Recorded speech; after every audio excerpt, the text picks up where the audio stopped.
I'm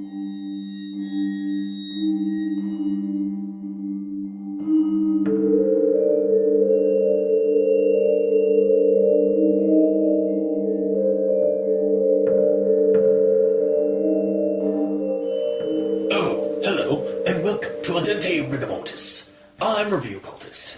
I'm Mikey, the E stands for evil. And I'm the Gamer in Yellow.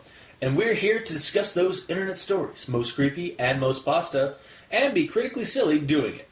Tonight we have The Legend of Michigan's Dogman, as part of Beast May, where this month we'll be covering mostly beast men monsters. That's sexist. Why no beast women? That's true. How dare you? Shit. Beast people. Yes. Beast people. There you go. We gotta be PC here. Yes. And I figured we'd start off with Michigan's Dogman because it's kind of a mix between creepypasta and urban legend, like actual folklore. Yes. In Michigan. At least revolving around the song that came out in 1987. We'll kind of go into that because so the story is by, or at least created or compiled by CR Productions on Creepypasta.wikia. That's just the account name. Yes. I highly doubt that's his given name. Yeah, thanks. Christopher Reginald Productions. His last name is Productions.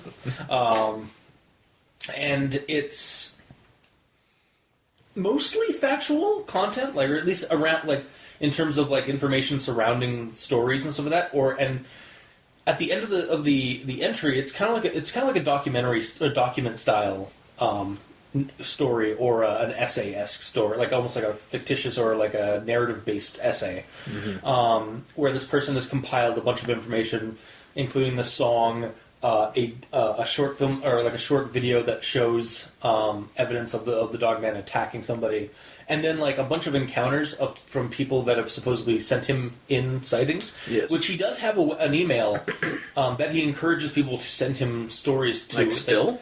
Yeah, it's on. Well, it's still on the Wikipedia page, and it's on his even on his Wikipedia account, okay. Or like on his little like profile thing. So, yeah.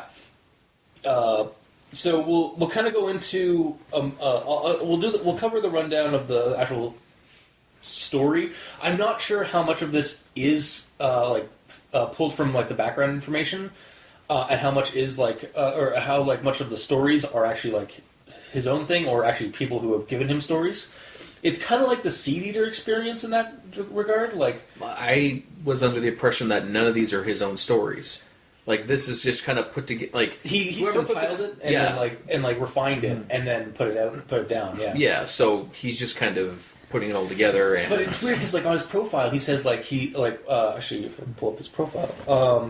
So yeah, according to his like profile, he usually makes corrections to pastas, but he has written a few pastas, one of which has been featured the most popular pasta for 2 weeks, as of I guess when it was when it was first posted and stuff like that, and that is The Legend of Michigan's Dogman.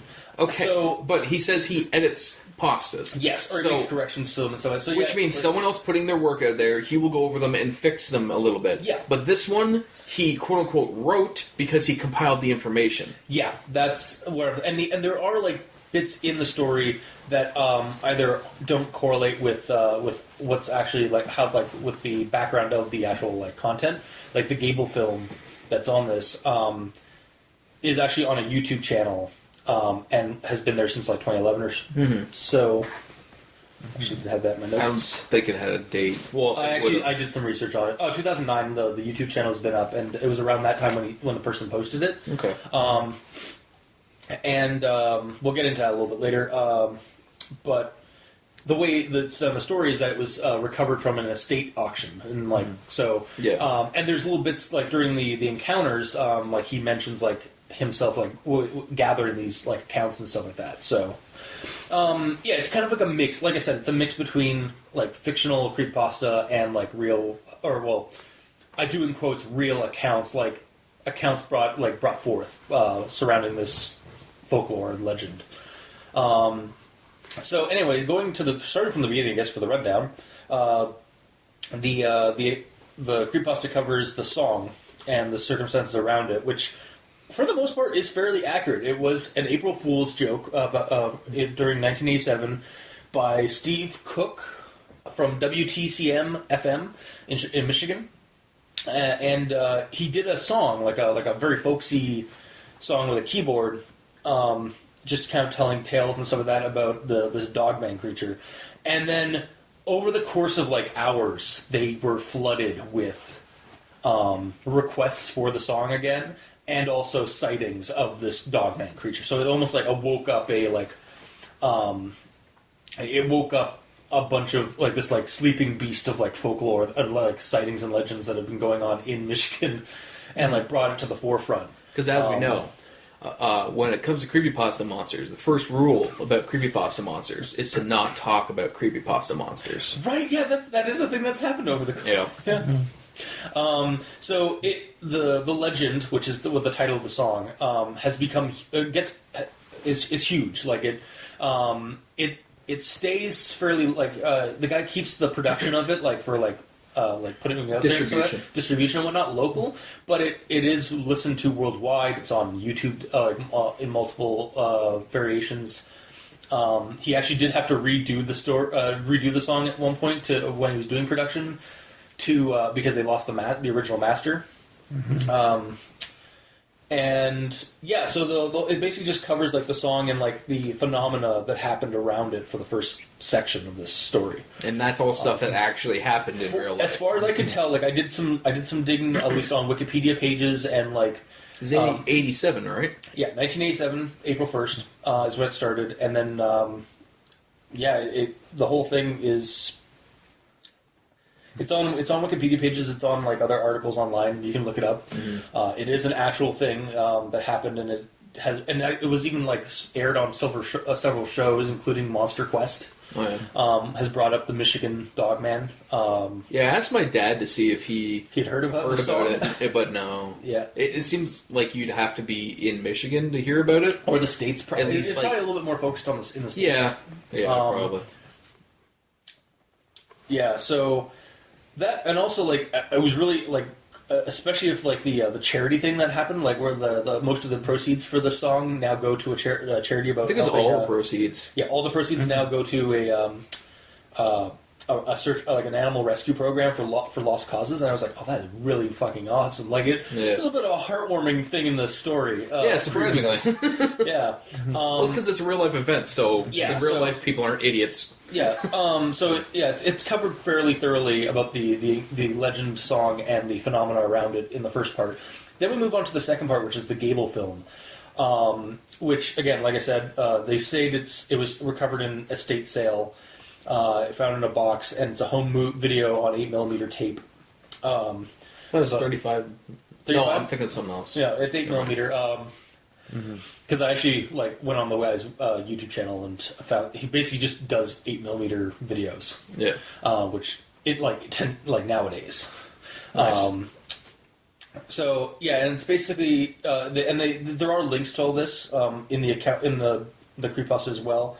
Like the song is in there, and then like in this there's the Gable film. It's about 5 minutes long. It's all quiet. It's completely silent because it's only 8mm. It's 3 minutes, 3.5 minutes. Okay, The song is 5. That's what I got confused. Sorry. And not a whole lot happens except it kind of builds up, like this person like having fun, like a weekend warrior kind of thing, or like just hanging out with with a truck and dog and. It's not a weekend warrior. No, like that kind of like. Do you know what a weekend warrior is? Yeah, the people that like do like go on, say it. Yeah, isn't like weekend warrior stuff like when they're like they don't like they work for the weekend, and then when the weekend they go out on like crazy on little like adventures out in the rural areas and stuff like that. No. That's always what I thought weekend warrior meant. Okay. No, I'm pretty. Oh, I mean, I could be wrong. It's entirely possible. Yeah, like although it's very slim, but I'm pretty sure that weekend warrior means like you're a what's the word? You're not actually in the military, but you're a you're in the reserves, Okay, no, that is not. and yeah. you're only technically in the military on weekends when you're at the base. But you Okay. have a normal weekend or weekday situation. That might be the case for like military stuff, like military service and all that. But there is another term for weekend warrior where it's like people who like they trudge through like a boring day, week and some of that, and then like on the weekends though they party hard or like go out to like cottages and like woo like do like things like do like boating and racing and some of that or like and like on ATVs Go to the and whatnot. gladiatorial arena and Yeah, actually so, fight. no, like they do like outdoorsy like big or outdoorsy activities on the weekend and some of that. All right. Anyway, it's also not quite. And now that I think about it, yeah, it's not quite like to this because this guy's more like a rednecky kind of dude. Why is he rednecky? Have you not watched the video? Like he's like Because he's a snowmobile and he chops wood. and he's got a mullet. Everyone had a mullet back in those days, man. That was the That's right. 80s. Anyway, What's wrong with you? just it's red. Anyway, so a whole lot of the video doesn't have a whole lot of the Dogman up until the very end. Most of it is them snowmobiling and then like playing around with the camera, and then they stop on the side of the road and check out this thing out in the field, and it's this. It kind of looks like a lumbering bear thing, and then it gets up a couple of times, and then starts chasing them, and then the camera gets flies out of the flies to the ground as the guy gets attacked by the creature. Yeah, for like a split second, you see like an open Yeah, maw. you see the maw, and then like the camera falls. Apparently, this is like the Gable film that's shown is actually like one of like multiples that the guy did. Oh yeah. Some of them are sillier than others, Okay. but I'll get into Also, that. why is it called Gable Fin? That's actually how the guy called it in the YouTube channel. Gable is, I think, the guy's name. Oh, okay, Yeah. okay. Gotcha. In the video, that's who the guy's name is. But Yeah. that's the film. Again, it's just supposed to show that the creature attacks and such. And then we go on to the encounter section, which Do you have is... something to say? Oh, yeah, did you? It seemed like you were about to say something. Oh. Till he rudely cut you off. Oh, shut up. The film style reminded me of Adventures with Bill. Never watched that. You never watched the Red Green Show? Oh, okay. Yes, okay. Yeah. Okay, that was a segment of that show, but yes, I do remember it now that you mentioned the show.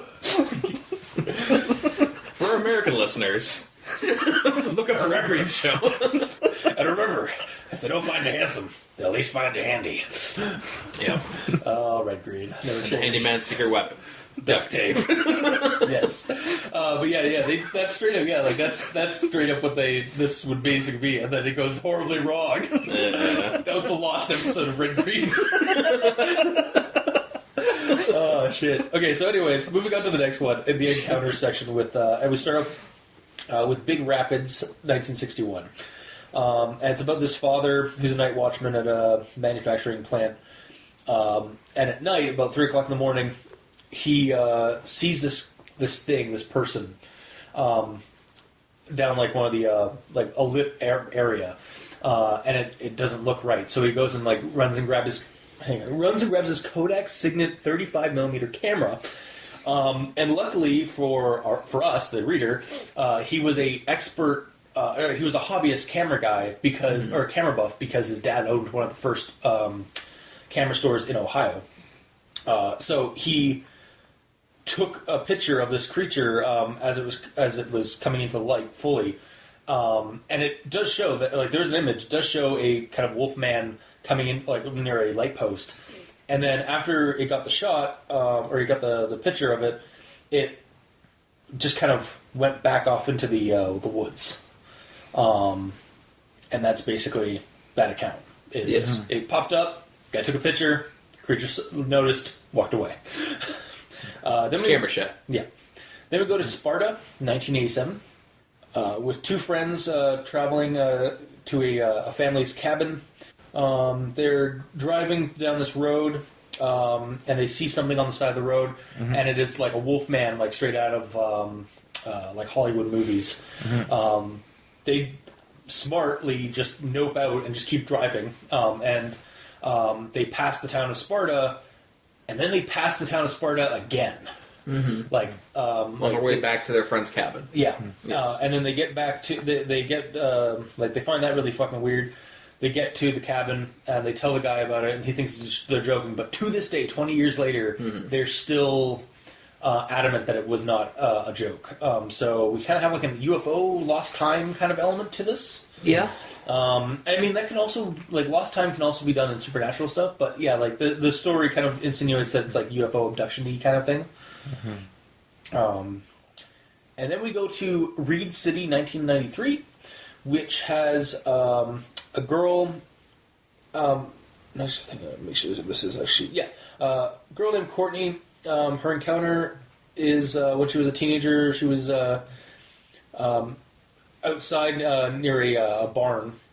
We're looking at an old derelict barn, and Well, she's sneaking cigarettes behind sneaking her cigarettes, house. yeah. So And- walking past the neighbor's barn. Yeah, and as the like light of day was kind of going down, she caught a flicker inside the barn. When she looked again, there's this large lumbering wolfman creature. I don't think it actually. It doesn't really say dog like a man. It just says like a lumbering dog thing. I don't recall. There was some movement. The light flickered, but I couldn't really tell what it was. Then it turns its head back and looks straight at me. It was at least 6 feet tall, if not more. It was dark colored. It had a dog-like appearance, pointy nose, and really big, pointy ears. Oh, so it doesn't really. And then the neighbor, when she freaks out, goes inside, and then she finds out from her neighbor that they had encountered it as well, and it was described as from the neighbor the size of a buffalo, but the shape of a dog. Oh, so it's just a large dog. It's just a huge dog creature that apparently was in this barn area, and then when the dad of the neighbor went to go investigate, they didn't find a trace of it. So it's 6 feet tall on 4 legs. Yes. No one, if it stood up. Hi. Hi, kaiju. Yeah. The Michigan kaiju. And that's basically that story. None of these. This character had apparently never heard of the Legend song until like much recently, or until much later. Yes. And then the Waters Meet, and then we go to Waters Meet, 1994, which is around the same area as another an actual like real world phenomena, the Paulding Lights phenomena. Basically, Also, I'm looking at the name. Is that Waters Meet or Waters Meet?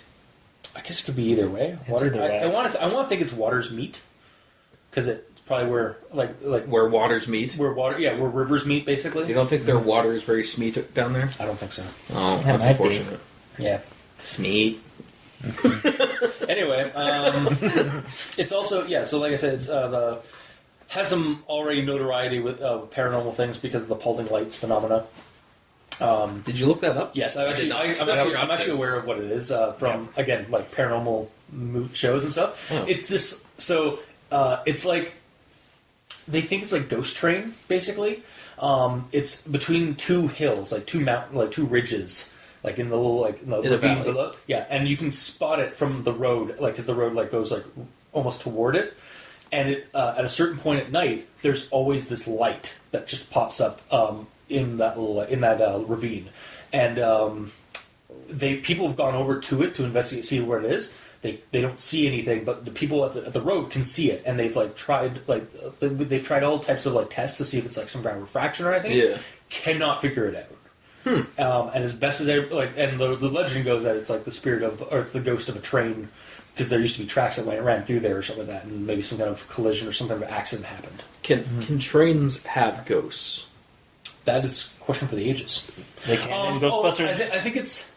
Oh well, then obviously Yeah, it's possible yeah. because that's our most Also, factual I think it's less. I think it's less. like representation. I think the other thing is it's a guy with a lantern, like a train watchman, like a track watchman with a lantern.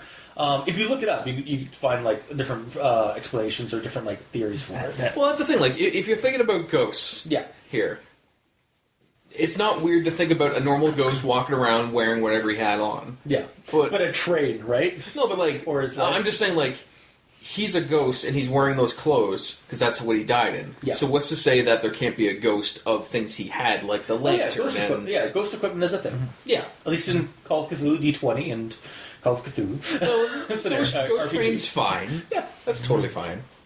Yeah, who's to say that there aren't the ghosts of. I mean, Japanese mythology has that like if an object is used long enough or survives to like 100 years, it gains a soul. Oh, really? Yeah, it's why a lot of their monsters are like object based is because they're basically the spirits of very venerable objects, like umbrellas. I'm not joking. There is an umbrella monster in Japanese spirit mythology. Yeah, I can see that. It has like a closing mechanic. Yeah, and it's got like an eye, and it's the cane part is a like a claw. Anyway, moving on to the rest of the story, this account. So it's near Paulding. So the daughter has some supernatural elements to it. And this girl, just got some new rollerblades for Christmas, so she wants to try them out while she's on her summer vacation kind of thing at this camp. And she goes trekking down the road, and then sees like something, and she thinks it's a deer. So she like belly crawls onto the ground in the middle of the road. Thank God there's no cars. And the deer turns out not to be a deer, but actually a dog creature, or a dog man, or wolf man, lumbering onto the road, getting up on two legs, because at first she thinks it's just a normal wolf or a weird, like, large wolf, and then it gets up on two legs, sniffs around, and then continues to move. Yeah, and then gets back down and continues down across the road. It said that he actually walked like 5 steps up, because if he didn't, then okay, maybe it makes sense. Wolf, but yeah. So yeah, that was. She just nopes right out there and goes back home, and then it's now the modern day. She found out that the legend song and has been living in South California, and has no interest in camping ever again. See what you've done, Dogman. Look at what you've done. Yeah. Ruining people's lives by doing nothing, actually. Yes. Just by proximity. By just existing. Yes. So then we go to Alpena. Well, it's Alpena. I'm sorry to our Michigan listeners. Alpena, I think. Alpena 2001. I think it's Alpena. Oh, Alpena, or Alpena, maybe. I don't know. Anyway, probably Alpena. Where this guy and his dad have both had separate encounters with the Dogman around this river area. The dad, like back in the 60s or 70s, when he was canoeing with some friends, they saw on a trail next to the river, like a dog creature or like a dog thing running like along the trail, like following them. And they're like, okay, so it's just a big dog. But then as they were continuing down the river, they heard a splash behind them, and then they saw the dog thing coming at them. And then at that point, they realized that it wasn't a dog, because it stopped doing the doggy paddle and started doing human-like swimming toward them. Like, I thought it stood up and was wading through the water. It might. I thought it. Hang on, I'm going to look it up. When they looked, it was swimming after them. Then it went from a dog paddle to the chest and front. Yeah, okay, fine. Yeah. Yeah, it went from the dog paddle to the chest and front legs, coming out of the water and wading after them. Okay, so it sounds like he's going doggy paddles. Like, screw this. Yeah, he stands up. Yeah. So yeah, they got up. So then they decided to nope right out of there, like as they should. Yes. Realistically, and then they go to, and then it cuts to 2001, 2002. They were leading some the guy now, like the son, is leading some friends through the Sandy's trails. Which is where he saw this. Which is where he saw this stuff, to a set of islands in the river. And usually he brings his friends there to spook them and stuff like that. But they decided that the people that were there were a little spooked on before going in, so they weren't going to do it. So they go camp out at this island, and they get in there, and he's a little bit ways away. One of the girls trips on something like a root or something. It's never really explained, but she trips because it's the woods. And as the other ones are going to go help her, he's a little bit farther ahead and notices something. He looks out. He was going back to help her. Yeah, as he was going back to help her, he noticed something out farther in the woods, and it was this lumbering dog man thing. And so he just ran, noped out of there again, grabbed his buddy, helped him get the girl and get out of there. And then when they got out, he said that he saw a thing, like a dog man. And despite the fact that the guy doesn't believe him, he believes that he was scared enough to want to get out of there. So, yeah. And then we go to the last entry, which is Bendon 2007. where a man of apparently prominent local government type was traveling past Bendon when on like a side road or something down Cinder Road, and he caught the reflections of eyes off the side of the road. And as he got slowed down because he thought it was deer or something like that, or a wolf, it turned out to be a wolf that was on two legs, like a wolf man, next to a deer on the side of the road. And as a dead deer, yes. And as he slowed down completely, almost, it looked at him and then walked across the road and into the bushes, like, "Oh shit! You see me eating? I'm out of here. Peace out." Yeah, I think it said like he originally wasn't sure if it was just a man or like a stuffed costume animal, just sitting there. Yeah, a stuffed And then animal it for a joke moved. or something like that. Yeah, and then it moved, and then it went across. He spent like some time there, just like wondering what the hell was going on, and then got out of his car, at least a few feet away from his car, with a camera. They luckily just had a camera, his camera in his car, and took a shot of the tracks he was able to see on the other side of the road, next in some sandy bit or some dirt. And threw a lighter down just for size comparison. Wasn't it a shotgun shell? Shotgun shell. Sorry, I'm looking at the image and I fabricated the lighter because from this distance it looks like a lighter. Yeah, shotgun shell because America. Fuck yeah. Yeah. And yeah, so we have a picture now of like the thing's foot in comparison to a shotgun shell. And then he left because fuck. So yeah, that's basically the stories or the accounts at that point. The author's note at the end is send him emails at this email. I'll leave it in the description below, I guess, for anybody who wants to send me some stories. If you have Dogman stories to tell, and he might add them to the story of encounter lists.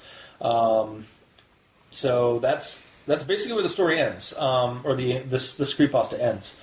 So, like I said earlier, I guess I get this out of the way. So yeah, like the Dogman legend, like the legend song, the phenomena is ridiculously like interesting about how it would happen there. And then there's the Gable film that was, like I said, it's based off of it got some notoriety. Like it was used in a Monster Quest episode about the Michigan Dogmen, or about Dogmen in general. And then the guy came forward and said it was a hoax to them. Mm-hmm. And they actually did confirm that it was a hoax in the episode after they found out about it like 2 or 3 weeks before production started. Mm-hmm. They just had to keep it in. And basically what the creature is in the Gable film is it's a ghillie suit with a Halloween costume, or a Halloween mask. Yeah. That they used. The guy's name on YouTube is Quinlan Hour 12. I'll put it in the description below. But basically, he does like his YouTube channel's been out since 2009, and he's basically does 8mm film camera like videos of varying degree. Like some like it started with the Gable stuff, so I tried to make this creepy Wolfman video, but they've definitely gotten more silly as it's gone on. Like there's one where he did like a third, like the Gilman it's Gable 3, or the return of the living dawn of the. It was like a spoofy kind of thing where he like goes out into the woods with a bunch of people, and then they get attacked by what is clearly like just this like horse costume, and then it attacks a ghillie suit dude, and then Godzilla shows up in a costume, and they just start like fighting. Okay, that's weird. Yeah. But yeah, it was basically just he wanted to make a creepy Wolfman video, and he used antiquated, like he used old ski-doos and an older car, and used 8mm tape to fabricate. Well, yeah, and fabricated that whole like scenario to make it look like it was 80s, but it was really like from the early aughts. Yeah, when he shot it, which I think was really interesting. Yeah, to be honest, I figured it was old. It was some old recording from actually back then, and the last 30 seconds is what was new. Yeah, no, the entire thing is fabricated to look like it's older, but it's. But yeah, basically it's so like he wanted to basically make it like the old Patterson Bigfoot video, where it was like old timey video. There's no silence or there's no like sound at all. It's just this. You think everything's fine, and then this creepy thing happens. So, just hold that down now, and then I guess we'll go into. I have like I think I have 2 grammar Nazi things. That's about it. Because I guess we'll do it like we usually do with grammar Nazis. And then we'll go into actual thoughts, because most of my thoughts, like I had to take notes. I was just taking notes about what I thought about the story ultimately. My 2 grammar Nazisms honestly only come from Alpina 2001 and Bendon 2007. So in Alpina 2001. In the river are several islands connected by a small sliver of land. So you just really have to. Really, this one's just a nitpick. You just got to move small and several and switch them. Yep. Because in the river are several small islands. Yeah. And then in Bendon, there's. As he approached further, he stated that As he approached further, he stated that the only way he could describe the creature was being similar to a very large dark wolf. However, he observed that this thing wasn't on 4 legs, but was upright with his back 2 legs standing near a road-killed deer. Punctuation? There's 2 or 3 there's 2 or 3 commas in that, but I really think that could have used a few periods somewhere. Particularly, at the very least, for me anyway, a period should have gone between upright and his. So like, as he's like, he observed that this thing wasn't on 4 legs, but was upright. Period. His back 2 legs standing near a road-killed deer. Mm-hmm. Also, road and killed should should be what together. Get a hyphen in the middle, or like just compound word, right? Yeah, roadkill is a word. Yeah. Also, unless it is a road-killed deer. So it was killed by the asphalt. Yeah, it was killed by the road itself. Yeah. You ever seen that happen before? No. You never encountered an asphalt elemental? No. They're dangerous. Anyway, so another thing about this description is that it kind of says the same thing twice, just vaguely at first, and then with details like it says he could only describe the creature as being similar to a very large dark wolf, and then goes on. Hang on, I had something here. Wait, this all looks fine. Oh no, I didn't. Wait, hang on. It says no, I got it. He observed the creature being similar to a very large dark wolf, and then about it getting up being on not on 4 legs but 2, and then the next sentence is he estimated that the creature stood a little over 6 feet tall and had very dark fur. So he described the thing twice in the same paragraph. Like he said it was a large dark wolf, and then he said it's 6 feet tall. And had very dark fur. So, therefore, a very large dark wolf. Yeah, but he specified. I guess. It felt like it was a little redundant, but... So, you're saying it doesn't need the extra dark hair, just state that it was 6 foot tall. Yeah, basically. Or like just looming do the over, second like, one. Or like, at the end of that, like, first one. it was upright... it was upright his back to the roadkill deer. It stood 6 feet tall. Yeah, exactly. That's all I really wanted. Just like because like the dark fur, it's like, okay, well, you already just said that it's a dark wolf. So, but what if it could have been an albino wolf or a skinless? But he straight hairless up says wolf. He said it was dark wolf. But what if it was a hairless wolf that was dark? Then you should say that it's skinless, because otherwise I'm going to assume it's dark fur. It has skin. Yeah.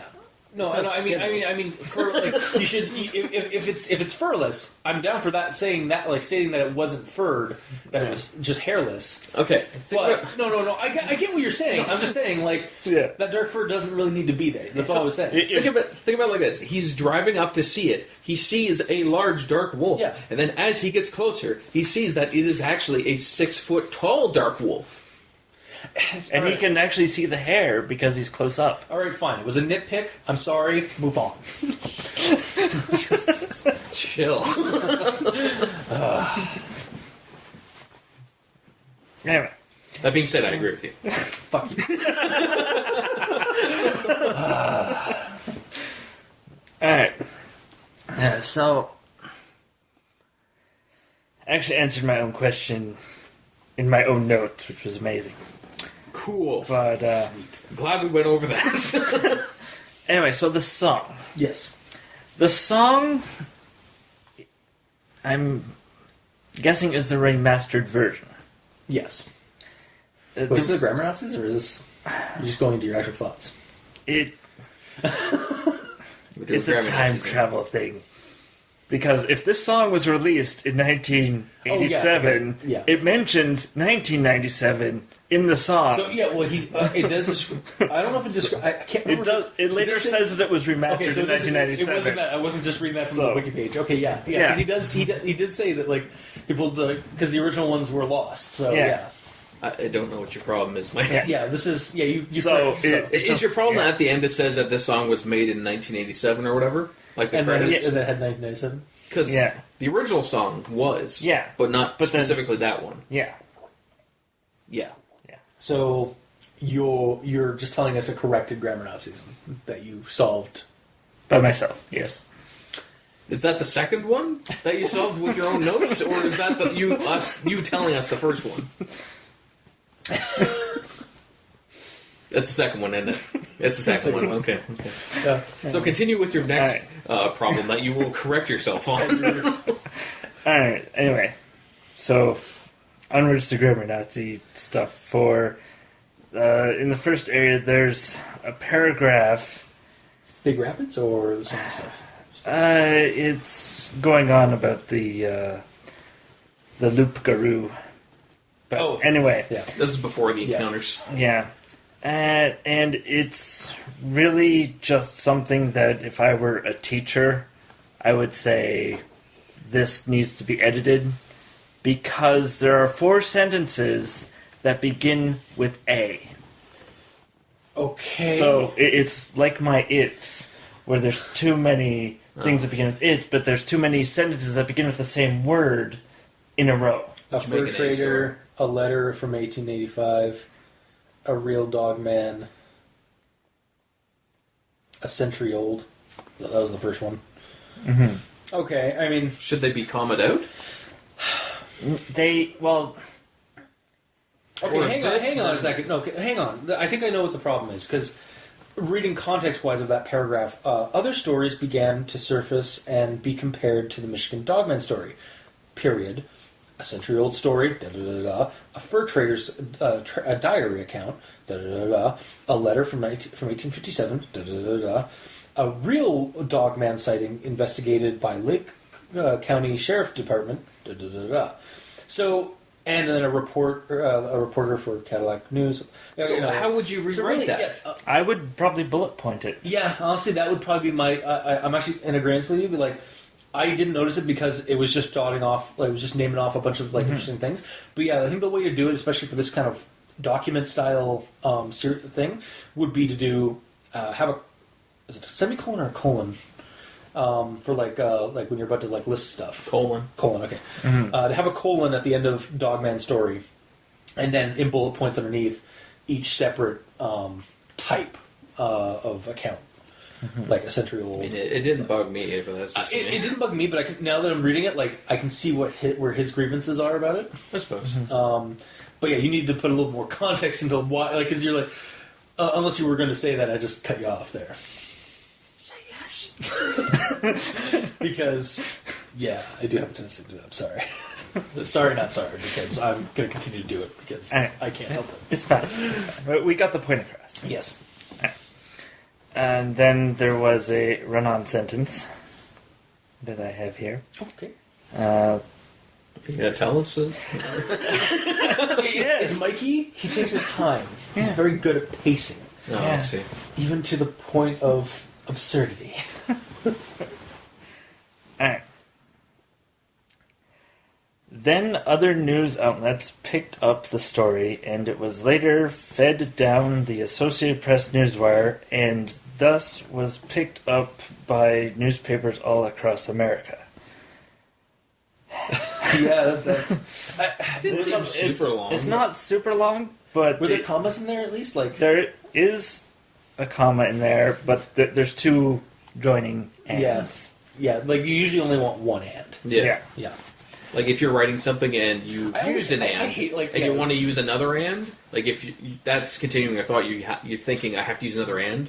You should be thinking about, okay, I have to end this sentence, Yeah. and then continue. Like I always have that issue actually with writing when it comes to like I'll And be then, like, and but no, I'll be like then. I'll be listing something. It's like something, comma, something, and comma, and this because I the reason I do have that extra and is because it's connected but not entirely, and so like I always have that problem with like where I cover like a bunch of things and then like let it off with and then add an extra and for some reason for to add an additional thing. So yeah, I can see like that I usually try to find a way to get rid of that one of those ands. Yeah. All right. Could use also. Yeah, that would work. Yeah. All right, and then I have a word that just needs a D at the end of it. Okay. I was deciding to turn back when I It's a heard... long word. It's in a sentence. Okay, that was a little. I'm reading the sentence so you can agree with what I'm saying. Ah, Yes, I see. exactly. Yes. Now I have to start again. To be fair, I usually do the quote first and then say what's wrong with it, but to each their own. It's almost like we're different people. Yeah. That's another catchphrase of ours. Yeah. Alright. I was deciding to turn back when I heard a rustling behind me and something emerge from the left side of the road. Yeah. Mm-hmm. Merged. Yes. Was that the which encounter was that? I I want to say that was probably Alpina? That was Watersmeet. Oh, Watersmeet. Yeah, that was the Holding Lights. Oh. And I knew I had this somewhere. Back to the song. Sure. Okay. There's a grammar Nazi in the song. Really? Those assholes. Yes, because the song is the legend of the Dogman. Okay.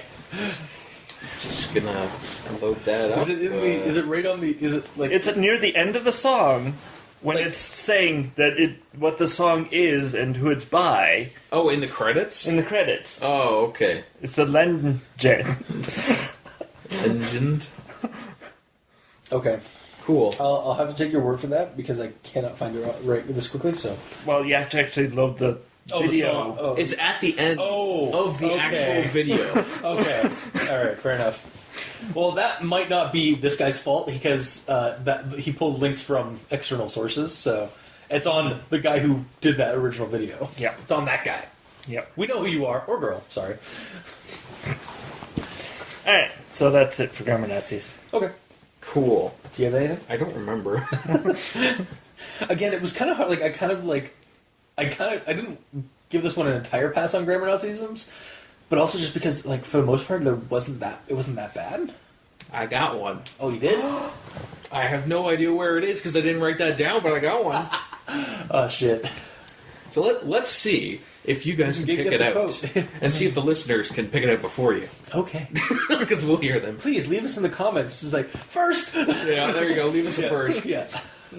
All right, so I asked him if it could have been a bear, and he stated, "Absolutely not. He bear hunts every year in the Upper Peninsula." That was the Bendon one. Okay, Yeah. so totally should have been, obviously, Yeah. all at the same time now, the bear. Yeah. Yes. Wait. You didn't get that?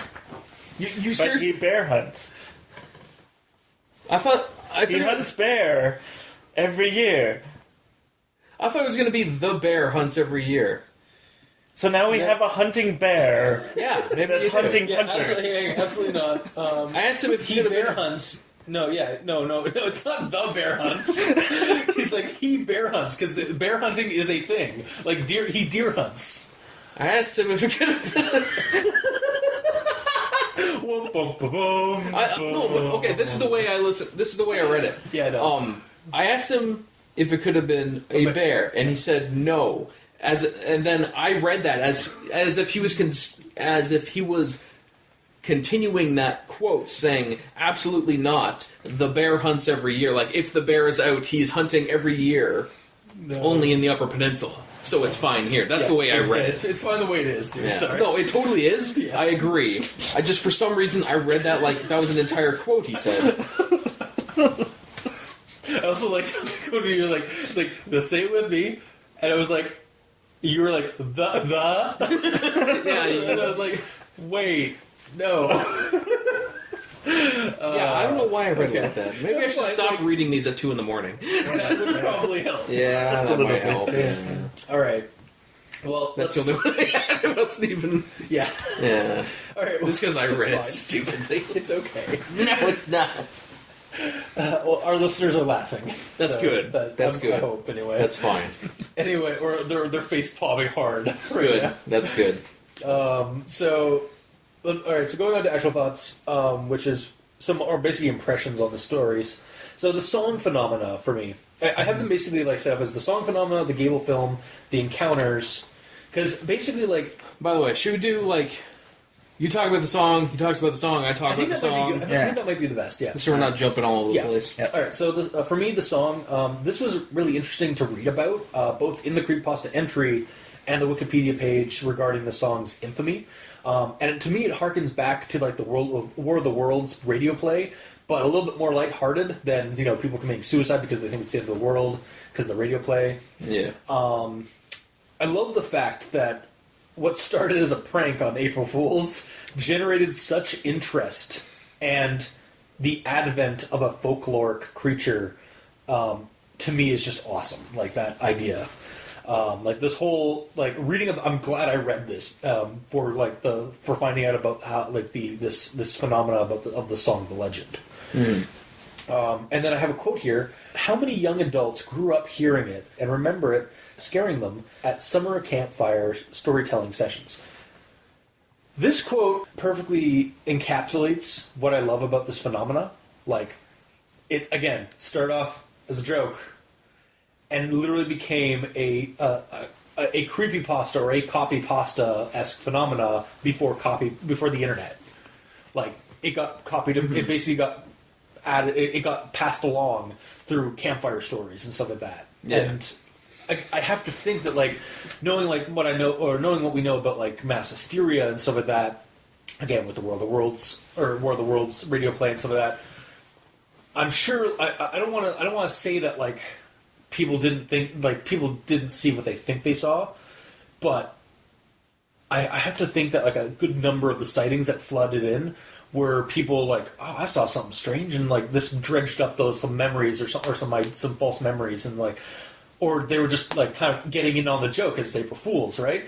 Or April 1st, and they started adding in sightings and stuff like that. So like it, because of all that, like that kind of communal collaboration, intentional or not, created the legend of the Michigan Dogman, and like Dogman as in particular. It's one of the reasons why I wanted to do Beast May or Beast Person. Or Beast Men, Beast People. Beast in May. People May. Beast People in May. That's going to be what I'm going to be going forward. Beast People in May. Because there is a lot of stories in North America, particularly, are very common in like internet stories and like creepypastas, and also like in urban legends of like goat men, deer men, dog men, wolf men. Like again, Quebec has like the loup-garou and like a certain type of werewolf that is very different from what European werewolves are kind of like, or what we have kind of popularized werewolves as being. They're shapeshifters in Native American mythology. Again, there's still modern sightings of like people with antlers and dog creatures in the woods that like walk on two legs. There's Bigfoot, for God's sakes. So that's one of the reasons I wanted to tackle at least a month's worth of stories, because it is something. It's a very popular idea or trope, I guess, in creepy stories, not just creepypastas, but horror stories, to do that. And so, like, this kind of, like, this one, once I read it, I was like, this has to be the first one we do, because it kind of encapsulates the best one, or the most, like, widely spread, or like a progenitor of it. And it all thanks because of that song. And that's my thoughts on the song. Phenomena. Cool. Alright, so my thoughts on the song... Well, we sort of already went into it about the whole remaster thing. Yeah. But I actually... Well, I like what they tried to do, but in my opinion, they failed to a degree. Okay. Because I tried listening to the song. Yeah. It has a good beat. Yeah. But the beat is louder than the talking. Yeah. So there are points where you clearly cannot hear what he's saying. Especially since he's got kind of a Sam Elliott style voice, like the gravelly, like cowboy kind of voice to it. And it's... Again, I'd have to re-listen to it to like get 100% what you're saying, but I do remember the song, like the voice, the lyrics kind of being drowned out a little bit. In spots. It's almost like he's not a professional musician, and he's just like partially improv. Radio host. Yeah, and it was partially improv. This whole thing. You can't improv an entire song. I mean, it wasn't entirely improv, but like he gathered it up by like and made up parts and like things that you just heard. So. As we've established, this is the remastered version. So yeah, it should have been a little bit more. Well, again, it was like local radio. Like he only went back into the studio at their local radio. Maybe again, it was in the 90s when he did it, like sometime in the 90s. 97. So it wasn't entirely like audio maybe the audio technology, or like if somebody was to do it now to like get it back, to boost it up, I'm sure it would be a lot better. Mm-hmm. But maybe they didn't have an on-site. Maybe they have an on-site sound technician or something like that when they did it. So he just went into the studio and did the recording. Yeah. But I like what they were going for. Yeah. So that being said, I do agree with you, and I hate it when songs have like either the lyrics so loud you can't hear the music, or the music so loud you can't hear the lyrics. Yeah. Mm-hmm. There's a nice balance you have to find. So that's my thoughts on the song. And my old thoughts don't make any sense. That were based on the fact that if this was released in 87 as an April Fool's prank, then it mentions 97. Yeah, don't worry. It's okay. Yeah. We all make mistakes. Me more than others. Also, can songs not talk about the future? Well, they could, but I mean, that's really giving away that it's an April Fool's prank. Yeah. Although that might be for the best in some cases. Again, look to War of the Worlds. Radio play. In the song, wasn't it talking about like how in 7 years or something there was going to be some... It was every 10 years, the year of the 7. So every year ending in 7. 87, 97, 2000. I wonder if they did a reboot. I wonder if they did a remaster in 2000. I don't think the Wikipedia page said anything about it, but that would be kind of interesting if they did do that. Mm-hmm. Yeah. So my only note I took on the song is how it kind of failed as a joke, because, like, it's just not really much of a joke. It's a poem and song that they put on the radio, but, like, I don't see how it would cause people to freak out. It seems like people calling in were more along the lines of going, I've never heard the song before, who's singing this? Like, that's not really a joke. Yeah, it's like, play it again, play it again. It's like, okay, cool. It's not a joke, though. You can do that at any time, and the same thing happens. And it's like if people freaked out because of Hotel California, because they think there's a hotel in California that has an unkillable beast in it and you can never leave. Okay, I'm actually going to look up the song, the information about the song here. Or like they hear Monster Mash, and people actually think about it being an actual party that monsters have in secret. Okay, so this is just... I'm pulling this straight up from Wikipedia page. So, in the 1987, disc jockey Steve Cook from Traverse City recorded the song titled The Legend, which was initially played as an April Fool's Day joke He based the song off myths and legends from around North America and had never heard of an actual Michigan Dogman at the time of recording. And then the quote is, I made it up completely from my own imagination as an April Fool's prank for the radio and stumbled my way to a legend that goes back all the way to Native American times.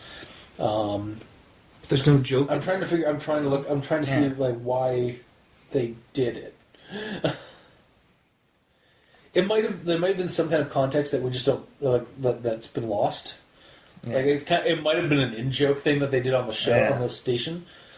Unless the entire joke is just they wanted people to be like, "Who the hell is this this singer? I've never heard this guy before." Oh, I don't know. I couldn't tell you. Oh, okay. Hang on. Here's something. Okay, so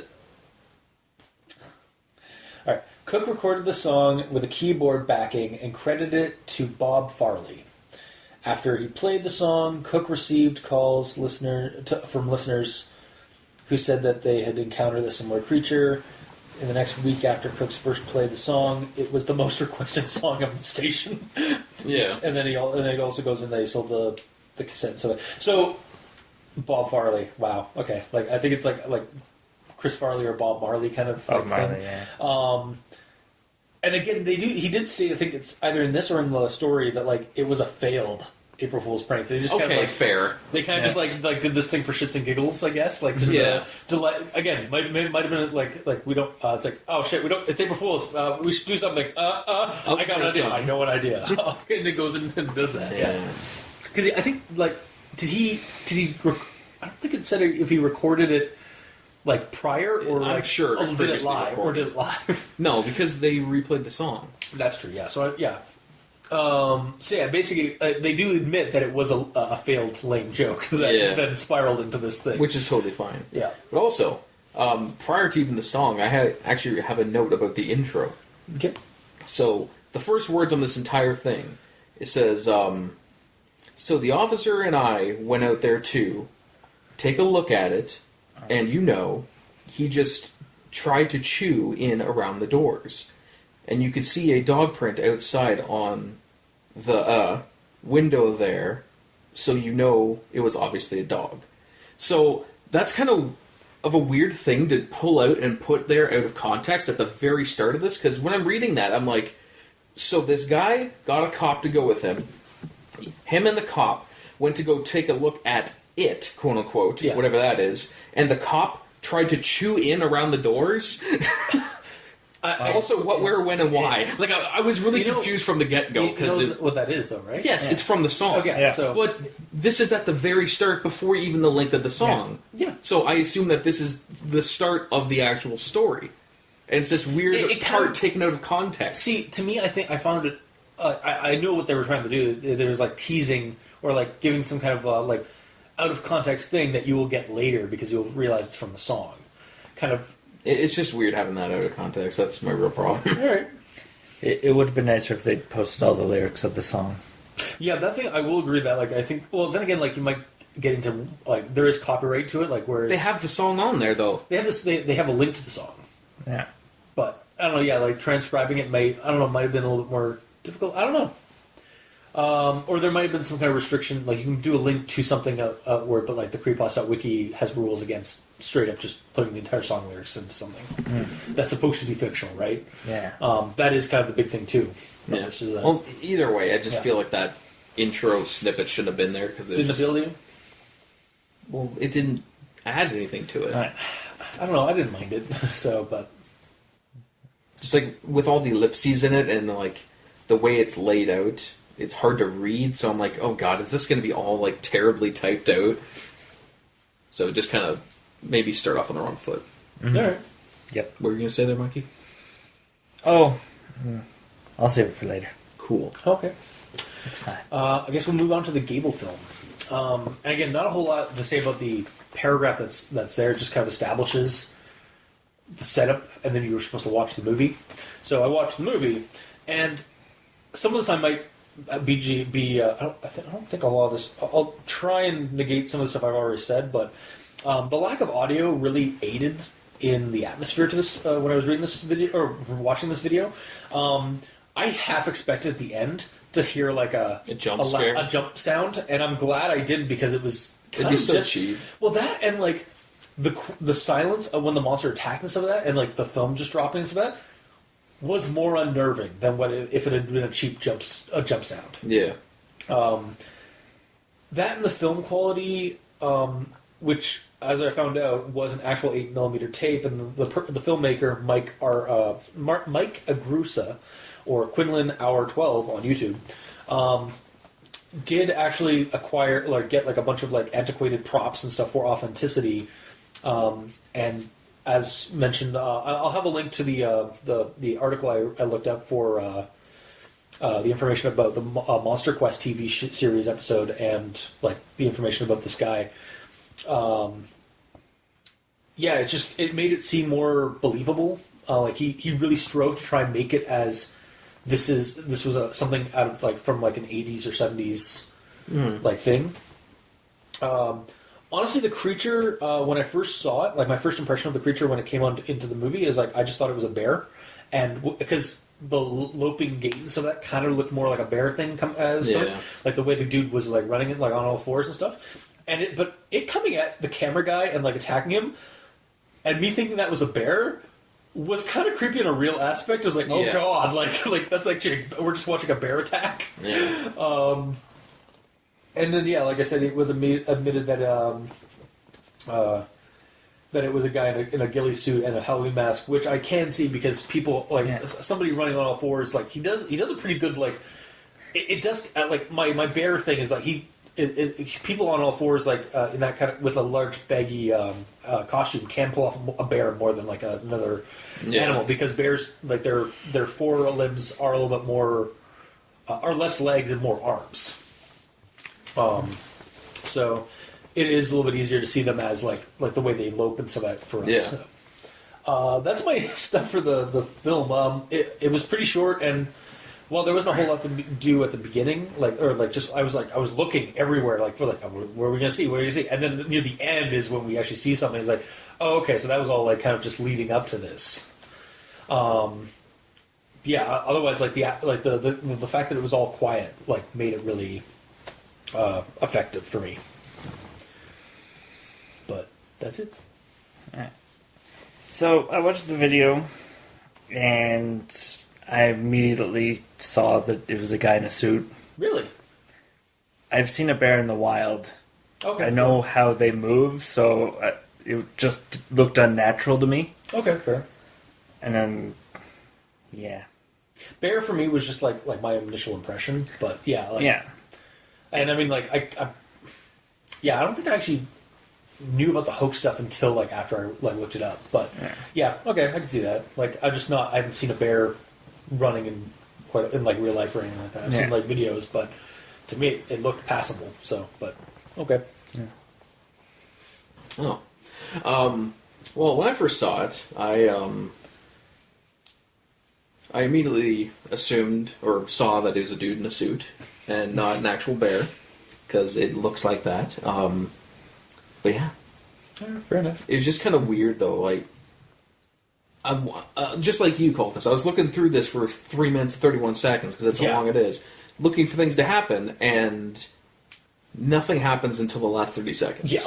And all the other stuff, it's all filmed great, to the point that I assumed he just took old footage from his past and then made a last 30 seconds. But no, he actually did all that shit. Which is awesome, but it doesn't really build up to anything. It's not like you see them like doing shit. It's like, oh shit, there's a bear, we should go somewhere else, and then the bear keeps following them. Yeah, like apparently according to the description, there's no actual story to it. According to the description for the video, or at least like in other sources, like Monster Quest and like on the YouTube channel and some of that, it says that like it narrates it that like it just shows like some home movies of some guys on like out in the woods, and then the truck stops because they see something out in a field and they go to check it out, and then the thing stands up and chases them or something like that.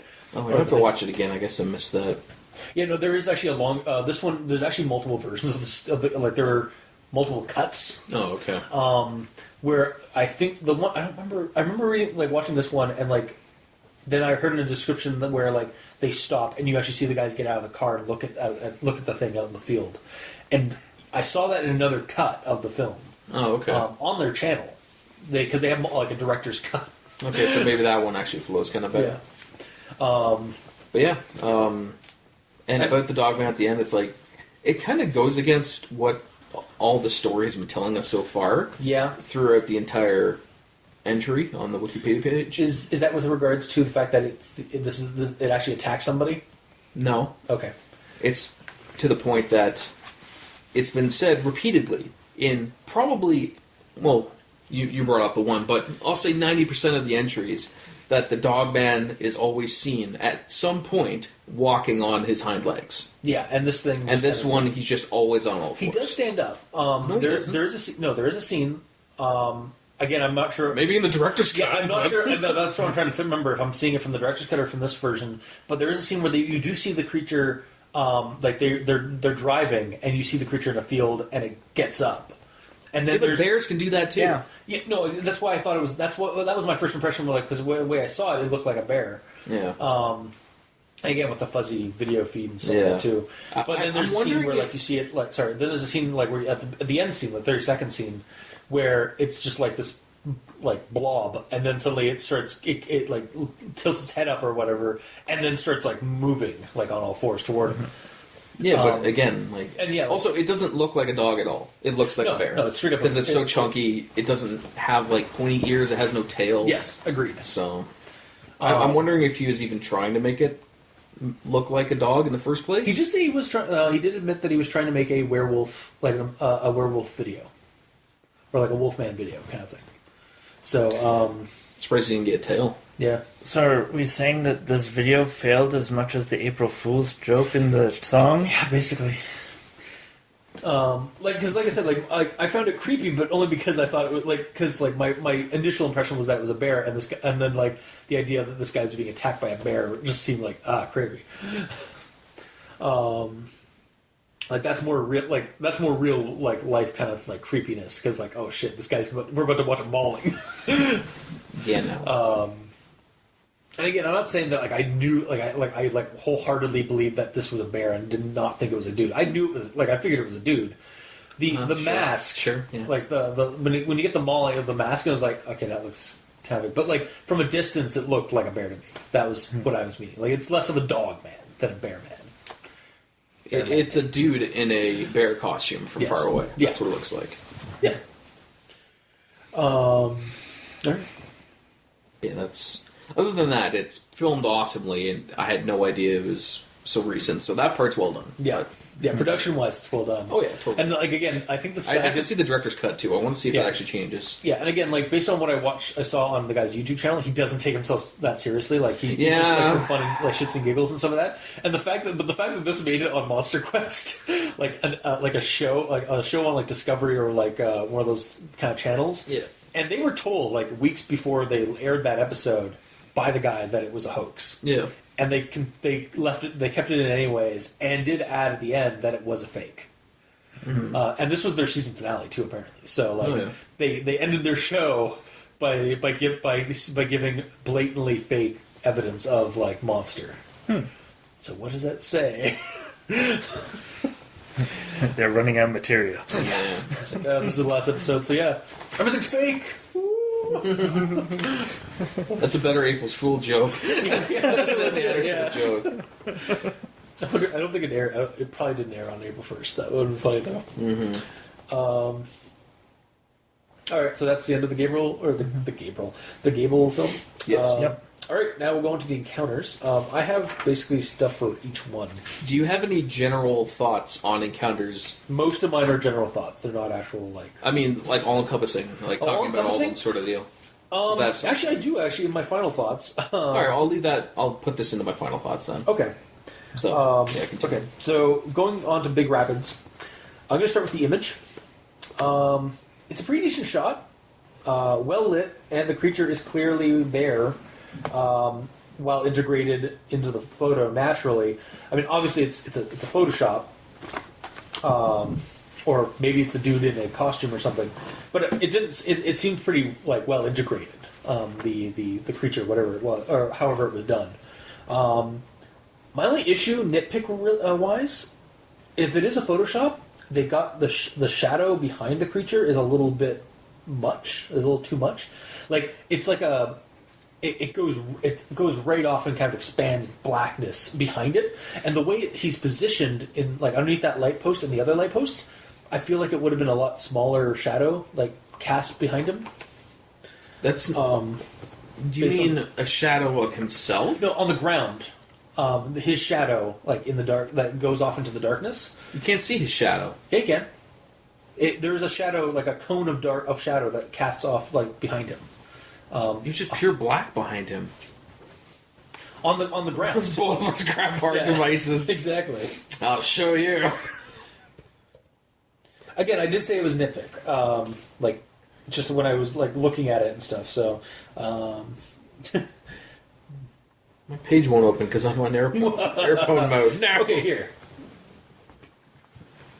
Yeah, just go over here for a second. Just like I know, I think that That's just pure black. No, the shadow there. Oh, there provides, is. yeah, there is more image. I didn't zoom up. That's your problem. There's your problem right there. Thrilling. So it's too image looking long action. Yeah, like of it casts too far. Like I feel because like the cone would be coming straight down and it would just be or maybe even going closer toward them. Or yeah, because like the light sources are a little bit off. Because that's from the angle though. Actually, it's angled back, so that is actually a light source that's not on screen. Yep. Okay, yeah, that could be true. it. Yeah. Boom! It's the camera source. Yeah, all right, I can concede that. Otherwise, though, like again, it was a nitpick. I will admit it was a nitpick on my. I agree. Yeah. It should be shorter because I'm assuming it's another light source. Yeah, yeah, and also like looking at it, it was probably like if this was photoshopped, it was probably like a model from a video game or like a computer asset or something like that. Yeah. I guess it could have been like a costume, but it looked to me like it was probably photoshopped. And also, even if it was another light source, the light that's directly above him would be putting light on And the shadow that's coming from so the then it would be a little angle. bit, it would be stifled like around him, not outside. So the main shadow would be where he's standing from that light. Yeah, and you kind of see part of that like there, but yeah. Yep. And then for story wise, it's a fairly grounded account, though based on the description and without the image, I'd probably assume that this thing that he saw was a bear. Also, like the way it's described, like the way he describes the creature, the thing, in the way its actions are, and the way he describes it in the story, to me it came off more like a bear than a wolfman, like we saw in the picture. Like it stands up in the light, and then lumbers, and then gets back down and starts lumbering across the road, back into the bushes. Mm-hmm. Also, I liked how the guy happens to be a camera buff with a nice camera for the time, because of course he is. But again, like that little background information does help to keep it less tropey. Like he does go on to explain that like the guy's dad was like was an owner of a camera shop, so of course he would have been a camera buff and knew how to deal with the camera and stuff. Okay. It's like I'm conflicted about it because it's like it is kind of like convenient, but at the same time, like not every sighting did have that. So it just this happens to be a sighting where the guy was a camera buff. Yes, but I don't think I have this as a note. That's why I'm saying it now. Yeah, my sort of problem with it is the pacing of when that information is revealed to us. Yeah, we are told that he is a camera buff when it is convenient. Yeah, that he needs to be a camera buff. Yeah, if it was originally said that my dad is a security guard. He's a camera buff in his off time. Anyways, this is an account he had. Yeah. If you set that up ahead, then you already have that in your head. Yeah. So you don't have to go, for convenience. Yeah, I don't know he has a camera. He's going to go take a picture of it. Because I see it in a lot of stories, like where like the character just conveniently has the thing. I don't know if I just like instinctually eye rolled when I read that part of the camera, or just like and then like realized no, I should probably actually like give this a second look. But yeah, I had to take note of it because it was like, of course he has a camera. Of course he's good at cameras. Also, I really didn't see this as a bear. No, the way it's described. Or really, like the way, just the way its movements are, like the way it like lumbered like back off into the woods. Alternating between walking on 4 legs and then standing. Oh, standing on 2. Yeah, not walking. Exactly. On 2. Yeah. So it's a meerkat. What? huge meerkat. Jesus. Why would it be a meerkat? Meerkats, they're weasel-like creature things that will run on all fours, and then they hop up to look for danger. Yes, And then but bears do that too. Yeah, no. Which is a That's sizable, more... much more geographically and biologically accurate creature. We're talking about giant creatures here. I can't see why I can't be a giant meerkat. Because we're not even at the Creepypasta about Meerkat Man. Yeah. We'll get to that, if that's a thing. I'm going to look for one. Okay, good. I'll look for one. I might replace one of them. If I find it before the end of Beast May, I might actually put that in. Awesome. Any writers out there, if there isn't a Meerkat Man, please write one before this month is over. Which is hilarious because, we have a 2-week lag time, two-week delay. So any writers, get on it immediately and send us an email at. We have a couple of weeks in summer. That's not scheduled yet. We can just throw it in there if we. Anyway, should we just do it back? We can do Meerkat March. No. Next year. Yes. And then Beast May right after. So should we just do you guys have do you have anything to add to Big Rapids? No. I'm just thinking because that was just your thought. No one else has talked yet. Yeah. No, I'm just wondering do we want to do all the accounts separate again how we did the song stuff? Do you want to Big Rapids? Account 1, Big Rapids, account 2, account 3. Okay. Yes. Cool.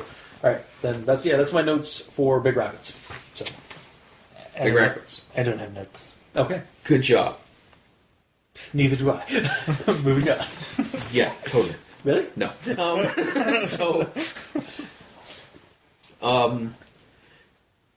My only note I wrote down is in regards to the newspaper, where they're saying that in the story, he said they gave this account to newspapers and it was actually published. Yeah. So I actually tried to find the newspaper to see if I could find digital copies of it, and the newspaper, magazine, they mentioned it, it's called Mysterion, published the photo in their spring issue of 1962. So I tried finding it. All I could find were just articles and pictures of Mysterion from South Park. God, that's all that could show up. I'm just looking through pages and pages, and by the end I'm like, who is Mysterion? So there was no Mysterion magazine that you could find? If there is, it's just completely overshadowed by South Park. Yeah. Shit. Good job, South Park. Great. Wait. Wow. Great. Or it's too old for the internet. Yeah, 1962, it was around that time. It was the 60s. And we're also not sure how, widespread that magazine might have been. Yeah, it might have been super small. But either way, the picture itself I found pretty good. And the fact that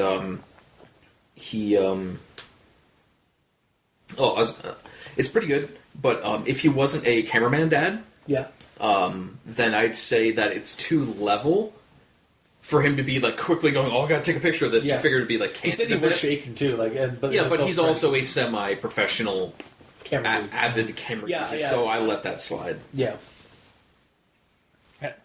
And then if he's shaking, have you ever taken a picture while shaking? No. It makes a blurry photo. Oh yeah, no. My hands are especially rock solid. When you do exposure, he did a long exposure for it first, and then took the shot so that the light would come in as much as he could. Yeah, no. In my camera classes in college, that was always a big it was oh yeah, we're doing long exposures. So, all right, you got to keep it close. And the amount of blurry images I had outweighed the amount of clear ones I had almost every time. Well, were you using what's it called? No, I was not using a Kodak. Kodak. Oh, well, that's your problem. Actually, I was using Kodak, but it was a different thing. Anyway, yeah, I was not using the Shutterbug camera that the guy had. It's not Shutter. I know. Just move on. I don't have it written down. I don't feel like looking for it. Okay, fine. The one I said. The 35mm thing. Add it in now. Kodak Signet 35mm camera. Thank you. I don't have the Kodak Signet 35mm camera. And then it'll be your words coming in. I'll just copy and paste the when I said it earlier, and just pop it in there. When we should use Microsoft Sam to say the name. All right. So do you have anything else about? No. Nothing else for Big Rapids? No. So moving on to Sparta. Sparta! So the Dogman is an alien. That's actually an interesting angle to go with. A lot of the time, we get supernatural explanations for like beastmen and monsters, so like pagan gods or some nature spirit or some like horrible mutation. And I mean, there's nothing saying lost time isn't supernatural in origin. Like I said, like it was like some kind of like either again fey creature or like spirit creature that just like pulled them back a little bit, bent reality a little bit for them to fuck with them. And would probably like give the creature a little bit more depth if it was actually supernatural and also had that power and some of that. But regardless of it being an alien or a deeper supernatural critter with powers, I'd like to see this more developed in like a story. But it was an interesting angle to go with, and it is something like lost time and like again with UFO abductions and stuff like that, or alien encounters. Like it was interesting. Like that's again quotes real accounts that are brought up in like on like late night radio shows and stuff like that. So it's believable in that sense. Like it was an interesting account to be added to the Dogman mythology or the folklore. Yeah. But that's my note on that. On Sparta. My thoughts are that he has time travel powers. Yeah. Because He just said. but in the song, Thanks for the echo. Oh, does he say something in the song about it? in the song, it's every 10 years, this year of the 7. So that's when he There's shows some kind of up. some kind of quantum lock thing or something like that. Like he's Or like he tied just to that. hibernates for 10 years. Yeah, or Yeah. yes, if you want to go more mundane, but like for the more creepy supernatural element, time travel or time powers. Yeah, and he was all like, "Oh crap, they saw me. Gotta rewind time. Oh, I'm tired." And he wasn't able to rewind time enough. So that's why they had So he hibernated for 10 years instead. Yeah. Yeah. Oh, okay. It was just at the end of that cycle, so he didn't have enough time to rewind time. That's why they saw him. Yeah. Although I don't agree. Do you have anything then, or is that? That's my thoughts on Okay. Sparta. Yeah. Yeah. Okay, well, a couple of things. The whole situation with the time-lapse thing, it's entirely possible that it has nothing to do with the Wolfman. Yeah, no, Dogman. it's just another creature. This could also just be another. I can't remember the creepypasta we talked about, where there was like a dome around the city Oh. and people couldn't go in, and as soon as the cops tried to get there, they just returned, like kept. The disappearance of Ashley, Kansas. Yeah. Yeah. Yeah. Yeah. So it's just that kind of It's situation. just a multi. Yeah, so there's just so Sparta, Michigan is just a Gravity Falls-esque or Erie, Indiana place where it's just there's more than one supernatural or like weird thing going on in the town. Yeah, he's just kind of walking around looking for food. It's like there's this other huge supernatural thing going on. It's like, oh, that's weird. Car drives by. basically. Yeah. Yeah. No, I like that idea. Like again, like that's an interesting angle to go with for this. And my only other thought is from the quote pretty early on. My two friends left to have dinner while I stayed behind at the cabin. Why? Why? Okay, this is his cabin. He brought his friends over to like have a weekend at the cabin or something. And they go into town together. And they just go into town. And he's like, I'll just stay here. I brought you out here to hang out with me, but I'll stay here. I don't have any money, man, and you guys aren't gonna chip in to like pay for my way. So it's like, I mean, like passive aggressiveness. I mean, totally like you guys are totally staying at my cabin, but that's fine. That I'll just stay here at my cabin that I invited you to. Yeah. It's because he only had pancakes to offer. Yeah. Yeah, so obviously the properly thinking friends of his are like, I can't just have pancakes. I need orange juice. I'm going to go into town and get some orange juice. Yes. Exactly. For the audience at home, it's a bit of an in-joke because before we start recording, we usually like have something to eat or like either before or after the recording, and usually it's either pancakes or pizza. Well, I don't feel like pizza this week. I feel like pancakes. I love But pancakes. Mikey, the E stands for evil, truly stands for evil, was like, I don't want pancakes, especially if you don't have any orange juice. And if I don't have orange juice, I can't have pancakes. Yeah. It's a necessary It requirement. is vital. Yeah, of course, because for him, he is a culmination of stars and star fields and such. And if he doesn't have the orange juice Yes. to drink immediately after having our human pancakes, something catastrophic will happen to him.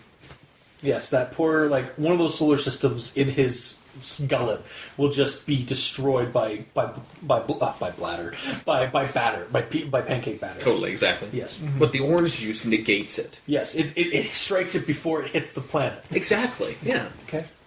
See, at least I'm you sorry, understand. Mikey. After recording, you can drive to the nearest convenience store and pick up some orange juice, and then have a time loop multiple times.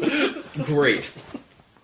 Now I know what the title card's going to be for this episode. Thanks, Mikey. Thanks. But yeah. Yeah.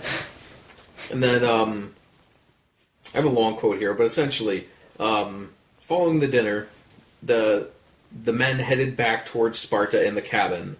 What happened would shock, disturbed them for years, blah, blah, blah, blah, blah, headlights in the car. So immediately when I was starting to read that, I assumed they were walking to the nearest store. Yeah. And then it said that there's something standing at the side of the road, so I figured they're walking, there's something there. And then it says, in the headlights of the car, so I'm like, okay, is there an oncoming car that's lighting him up? No. Like, oh, they're in a car, okay. It's what is it? Chekhov's Chekhov's car. gun? No, it's Yeah. Chekhov's car. Pretty much. They're just in a car at the It just could have all been avoided if they went following the dinner. The man drove back to Yes. Also, at that point, when I was making that note, I'm like, wait, they're driving back to Sparta? In the cabin? Where did they drive? To Grand Rapids to get food? I didn't even. Okay, I must have Because, like, wait. 20 minutes away is Grand Rapids. Yeah. And then Sparta, and that's where his cottage is. Yeah. So they went from the cottage through Sparta to Grand Rapids, got food, and then driving back to Sparta to go back to the cabin. Why? Can't they just eat at Sparta? See, I thought they were like this was. I didn't realize that they were had already been to the cabin. I guess I misread it or just didn't it didn't click in or stick in my head when I read it. I thought they were driving from Grand Rapids or whatever to go to this guy's place, which is past Sparta. So No, because they'd already that guy eaten said, at like, Grand Rapids. So the guy said, like, we're going to have dinner, but I'm going to stay here. Remember? yeah, no, I get what you're saying, but I think My two friends left to have dinner while I stayed at the cabin. I understand. That didn't click for me initially when I read it. I thought they were coming in from Grand Rapids after eating. I guess it could have been like, he's phoning them saying, you guys going to come up? Yeah, we're just going to get dinner first. Okay, I'll wait at the cabin. Yeah, that's what. Again, it's not said. Yeah, I understand. And you also just explained the time loop. Because there's a cottage, they go through Sparta, Grand Rapids, and then they go through Sparta again, and they're like, weird, we're going through Sparta again. But so the creature in this scenario is actually really close to the cabin. Or no, here I got The audience no. at home, I'm just staring at Mikey, blinking, trying to understand. Yeah, I kind of see what you're getting at. So it was the Dogman between Sparta and the cabin when they went forward. Yeah. And then when they were going back, when they went past Sparta and were coming back the other way, it was on that. It was actually farther. It was actually between Sparta and Grand Rapids now. Like it had gotten I have that no far. idea. I don't Yeah, know. but here's okay. the thing: they left the cottage Yeah, they leave the cottage. to go get food, and Yeah. they're like, "Oh, there's a Dogman, I guess." Then they Yeah, go eat, yeah. and then they come back and see Yeah. the Dogman again. Yeah. because So- he's not moving. So they leave the cottage, see Dogman, go through Sparta, go to Grand Rapids, eat, go back through Sparta, go, hey, this is weird, we've already been through Sparta. And then, yeah, it just... Are you confused It's as just well now? deja vu. Because they've already been through Sparta once But before. But they specifically said, like, when they were going home, they went through it twice. As if they had gone So, You get an E for effort. yes, you get an E for effort. Exactly. The E stands for effort. As well as evil. Then I have one last thing to talk about here. Okay. The quote is, and I remember how animated they were about their strange encounter, but I just assumed that they had seen a large dog and were telling me an embellished story in order to get me to laugh. But 20 years later, both of them still insist that it was no joke. Yes, but later in that year, I'm sure, they'll be saying, got ya! You should have seen the look on your face. We got you so good. And then he'll be like, wait a second. Are you telling me that you were faking for 20 years? And they'll be like, uh-huh. And then he'll be like, so you mean that you had me terrified to go in the woods for 20 years? Yep, terrified. And you had me stop coming to my family cabin every Wednesday for like 1,000 weeks. And it was all just for a gag? Uh-huh. That's awesome. Long con, bro. Yeah. Jesus Christ. That's the first thing I thought of. Also, I know what they mean by like, they're very animated, but like the whole time when you said like they're animated, I was just like jazz hands, like wow. Yeah, like, probably just that like- as well. Yes, This truly is the real April Fool's joke. Yeah. that's true. Yeah, All right, and that's your. may also just be a reference to Dumb and Dumber 2. Oh really? Okay, was that? I've never seen Dumb and Dumber 2. Oh, I don't just like- ruined that joke now. It's okay. I don't like Dumb and Dumber. I've also I'm never- leaving. Fair. No, it's fine. But yeah, that's entirely well. Okay. I had to switch a little bit of it, talking about woods and such. But yes, I know. I just. that is a quote from the start of Dumb and Dumber 2. Oh my god. All right, so moving on I'll to show you that after. sure. On the movies I don't really like, but okay. How dare you? It's Jim Carrey. He's a national treasure. How much it was too dumb. And I know And it's the dumber. point. I know. I don't like. Anyways, my sense of humor aside, moving on to Reed City. You have highbrow humor. Yeah. Morley. So yeah, with the Reed City incident, where it's just this like, it just sounds like it's a phantom dog creature, like rather than a Dogman. Like it's a huge dog monster. Which one was that Reed? that vanishes? It's the one in the barn. Is that the barn? Okay. Yeah, it never really says that it's a ghost. It's a dog man. It's just that there's a large, abnormally sized dog that apparently leaves no trace.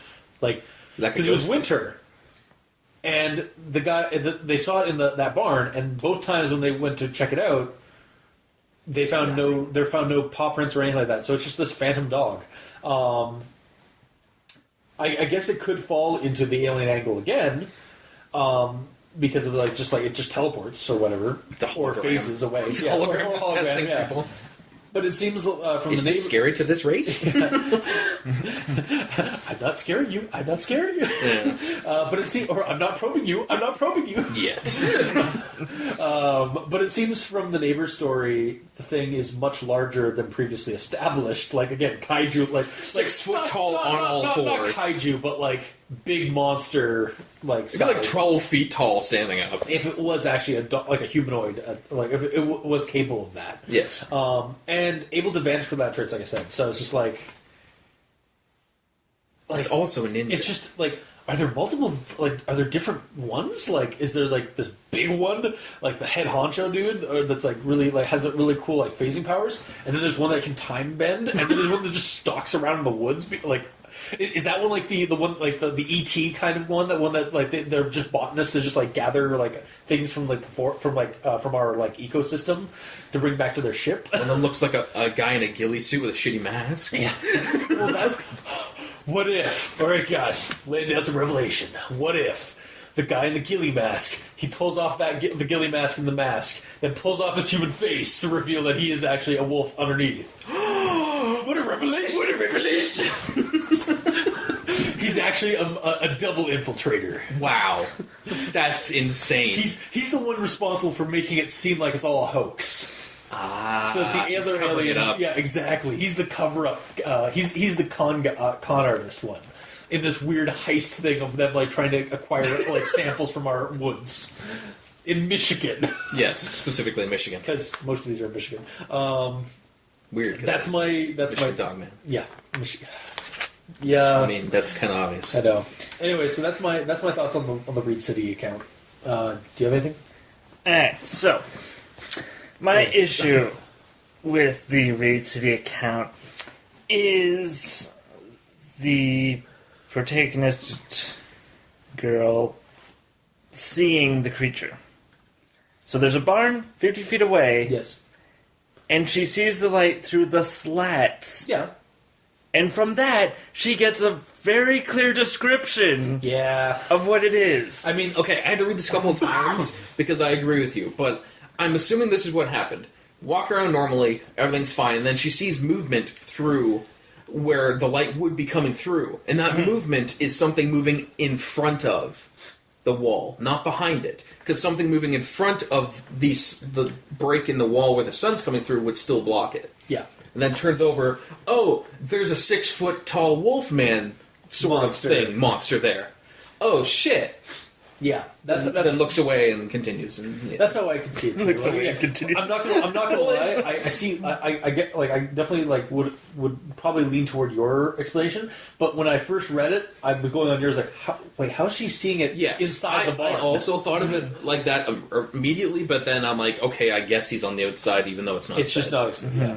Again, these are accounts, so like they are from people who are just like detailing what they think, and they're not like professional writers or anything like that, or it's not supposed to be like that. Yeah, and, but still, if you're getting information from someone, even if they're telling you like their story and you don't get a clear picture of it, you would say like, "Do you mean he was outside?" And they'd be like, "Yeah, he was outside." that's if he did if the compiler of this or the creator of this series that's getting accounts in was to email them back. But who knows if that's the case, if they were doing that much due diligence to actually ask some questions about the account. That's true. Because they're just getting these accounts from emails, and then from the sounds of it, just like making them grammatically or at least like more presentable than they probably might have been, or like touching them up and then adding them to the account. Mm-hmm. Still, would be nice to know specifically. No, for sure. Anything else? That was my main issue with the Reed City yeah. Gamer. Oh, hi. Mine's kind of the same. Okay. It's slightly different. So the quote is, she walked closer to the barn to look for tracks in the heavy snow. When she didn't see any, she realized the creature might still be inside and ran back to the safety of the house. She never saw the creature again. So I still, like, again, the visualization wasn't the best. I don't understand where she saw the creature. Yeah. Like, was it in the open doorway to the barn?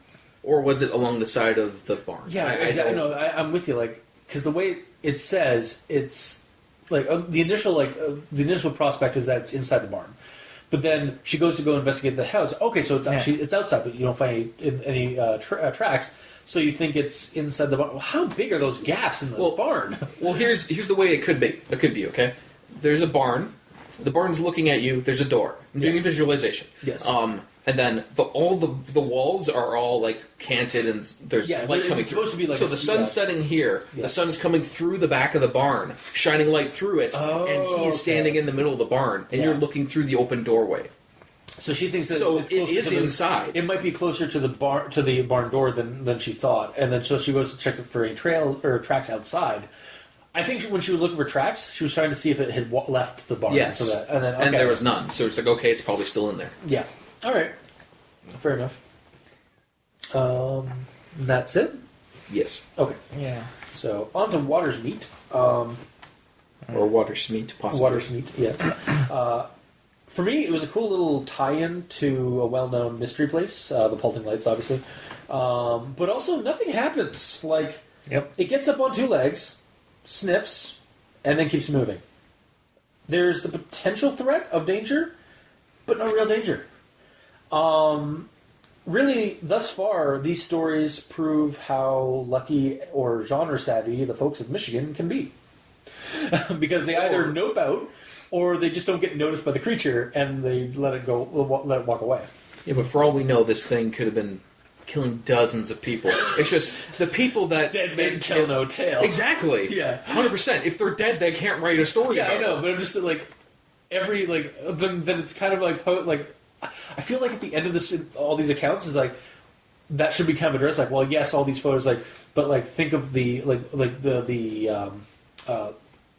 possible, like maybe like have some kind of like dread at the end of all the accounts where the creator CR Productions puts in like a blurb about, or like a paragraph about like how, well, yes, all these like sightings seem to be non-threatening or like very like, or like not even close calls, just like, again, that doesn't, not hostile. Mm-hmm. Going back to the Gable film, think about all the people that did see this thing and were attacked and are not here to tell the tale. Yeah. And then like leave it with some dread. Also maybe connect that one instance of violence to the rest of the story, because otherwise it doesn't fit. That's one my big issues at the end of my notes is that the nature is kind of contradictory depending on the film and the sightings. Yeah.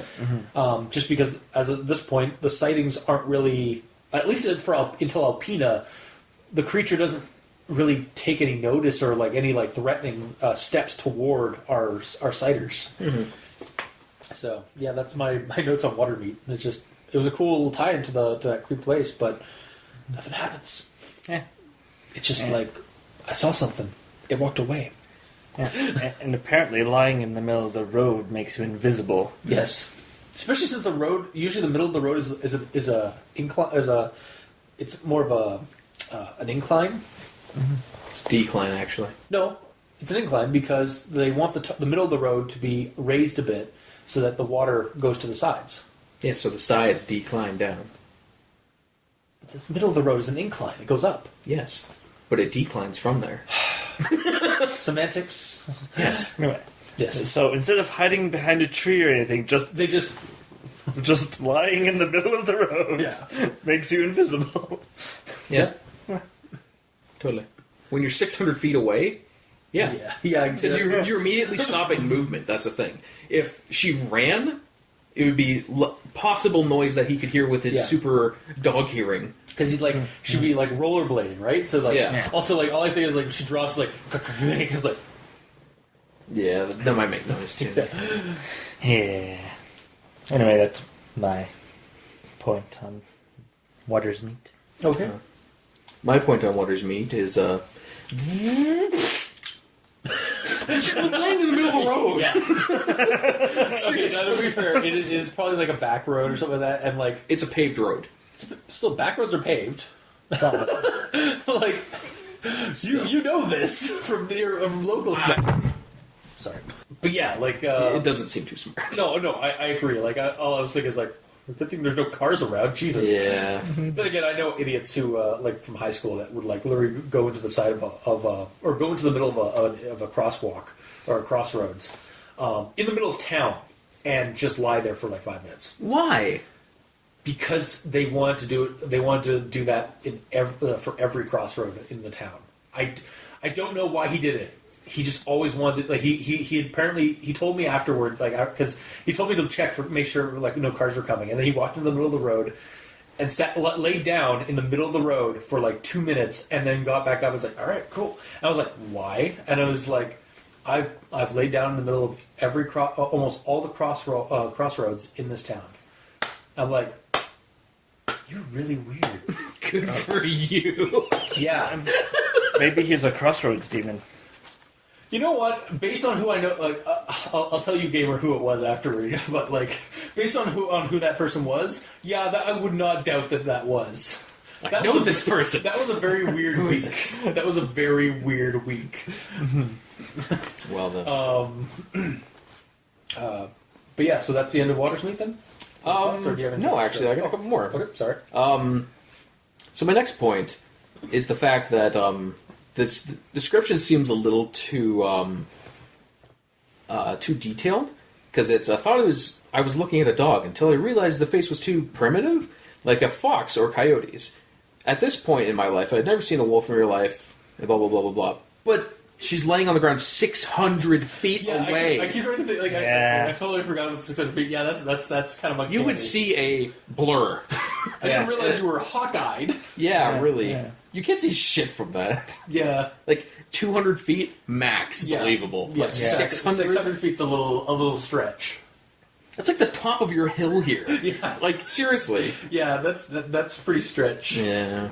And then the only other part I have is the quote. I remember my jaw hanging down as low as it could, and a pool of drool on the cement under it. So you're drooling at the sight of this thing? Was this your awakening of becoming a furry or something? Why would you drool from seeing this? It's making her hungry. For what? Wolf meat. Okay. Sure. Sure, why not? Anyways, moving on. To Either way, it's stupid. yeah, it was like kind of cartoonish. I'll admit, yeah. So going on to Alpina, this one had a bit more threat to it, mainly because of the dad's account with the Dogman actually jumping in the river and trying to chase them. Yes. And again, gotta love the power of nope. Very sensible reactions to what's going on, even in telling the stories. Like he's like even like when they were the guys telling the story of like his accounts of that. He's very like sensible. Like he's an actual human being. Because this is Not Hollywood. not a horror movie character. Which again, this is like kind of lends credence to these accounts like being like those ones that you hear in like paranormal circles and stuff like that. Like when they ask for actual like paranormal sightings and stuff, that's the reactions are very real. And that's my notes on Alpina. It was like I will say a lot of these stories, like ones aside from like the things that we gripe about, like they were fun little accounts. And they're believable. Yeah, exactly. They were believable accounts. So yeah, that's my big reaction to this is just like the power of nope compels all of these people in Michigan. Mikey? I have nothing for this one because they see the creature, nothing happens. Yeah. They see the creature, they get chased, or the dad gets chased by it, then they see the creature in modern time, and it does nothing. It literally, like, it's just, the sight of it sends them running. So, like, it's, you know, so, like, the nope factor is almost cock-blocking the reader for something actually to happen, because they're being too intelligent. In our creepypasta stories, we need the characters to be dumb. Yeah. or the monster to be fully aware of them. These are all just, like, happenstance stories of, like, just catching him off his A game. Like he's just walking over to his favorite bush to take a poop, and then all of a sudden he hears, oh! And there's just people running away. He's like, wait, what? Oh, better go back on all fours. Yeah, exactly. That's kind of what it seems like. This creature's like it's a dog man, and like in that it gets up on all twos, or it gets up on twos. It gets up on two legs and stuff like that, and like kind of walks around and like acts like a guy in that sense. But then as soon as it gets spotted, it's like a deer in the headlights. It's like an animal being spotted by a person, and then like it goes away. Like it acts like an animal, which adds to the realism of it, which is kind of nice. Yeah, it's just nothing else happens because of that. Yeah. And my part with that is so tell me if you hear this differently. This is when that's actually how it starts. When one of the girls got her foot hung up on something, as I was going back to help her, there's a spot where the trees make a sort of roof effect, which is really cool looking at night and the moon shining through. At some point I saw something, I'm not sure what it was, but it sent me running out double time. So you were going back to help her. Yes. Then you saw the creature, turned tail, and ran back to the group to leave her to her fate? No, because it does mention like right after that he helped his friend and dragged the girl out of there. I don't think so, to be honest. I'm loading it up and prove you wrong. Which one was this? Alpina? Yeah. Alpina. I was going back to help her. Not sure what it was. But it sent me running out double time. When my buddy saw my face, he didn't say a word. He just followed. Both of us dragging the girls. Okay, the girls. Yep. I mean... So they double timed it to the girls. He double timed it to their friends, and then grabbed her and started dragging her out. I guess. Nope. Either way, it sounded like, I'll go help you. Oh shit, I'll leave. I'm not gonna lie.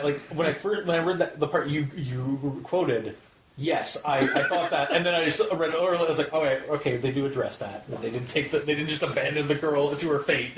Yeah, but although that would have been good in a story. It's like, I mean, it just says we dragged the girls. There could have been 3 of them, and they left one, dragged the other 2 away. It's fine. But again, like that would have added to the add some threat, some danger to the this creature. Yeah. Like interfere with how we left her back there. I'll get into my insight on like the fear that the story is trying to invoke, rather than another fear it should be invoking. Mm-hmm. But is that all you got? Yeah. Okay. So on to the last one. So on to Bendon. I already mentioned my grammar Nazisms, but this is okay. So this is I'm going to do a paragraph. Okay. Okay. No, I'm just going to do a skimming. Basically, it's the part where for a brief second, he thought it was an object, or the object was a giant stuffed animal because it was moving. Yes. And it was using some kind of prank, but then it kind of came to life. And then as he got closer, without it having moved an inch, he told me, however, before he could finish that the thought that it was some kind of stuffed animal, the creature then dropped him to all fours and sprinted across the road and disappeared into the woods on the other side of the road. So I'm bringing up this quote, like this whole description of like the encounter, for a reason. The Dogman really doesn't seem threatening. At least the majority of the sightings haven't get seen and then just go away, like I mentioned earlier. Now, maybe that's because there's cars involved, and these things aren't dumb to like the ways of traffic. Yeah. And also the fact that people just nope too quickly out of the scenario. Yeah. Essentially, if like it sees me, fuck it, I'm not going to bother. Yeah, it's basically creep blocking me. Mm-hmm. But it just doesn't seem like these creatures are insidious in nature. I'm not saying this negatively toward the story, since most of these are portrayed as accounts and may in fact be submitted accounts. I did actually send an email to CR Productions to ask if how much of this was fabricated and how much of this was actually stuff that people have been giving them. They haven't replied as of this recording. But if you do in the future after it's already up, I'll put a description or something like that, like a little blurb about like what they told us. Yes. So yeah, they are submitted as accounts. It's really more an observation on the behavior of this creature and its contradiction to some of the other stuff in the story. Like, again, with the Gable film, it attacked this guy on the video, but in all these stories, it doesn't seem to do that. It's very... Think about it like this. Sorry to cut you off. But pretty much every other account, the witness has been somewhere relatively safe.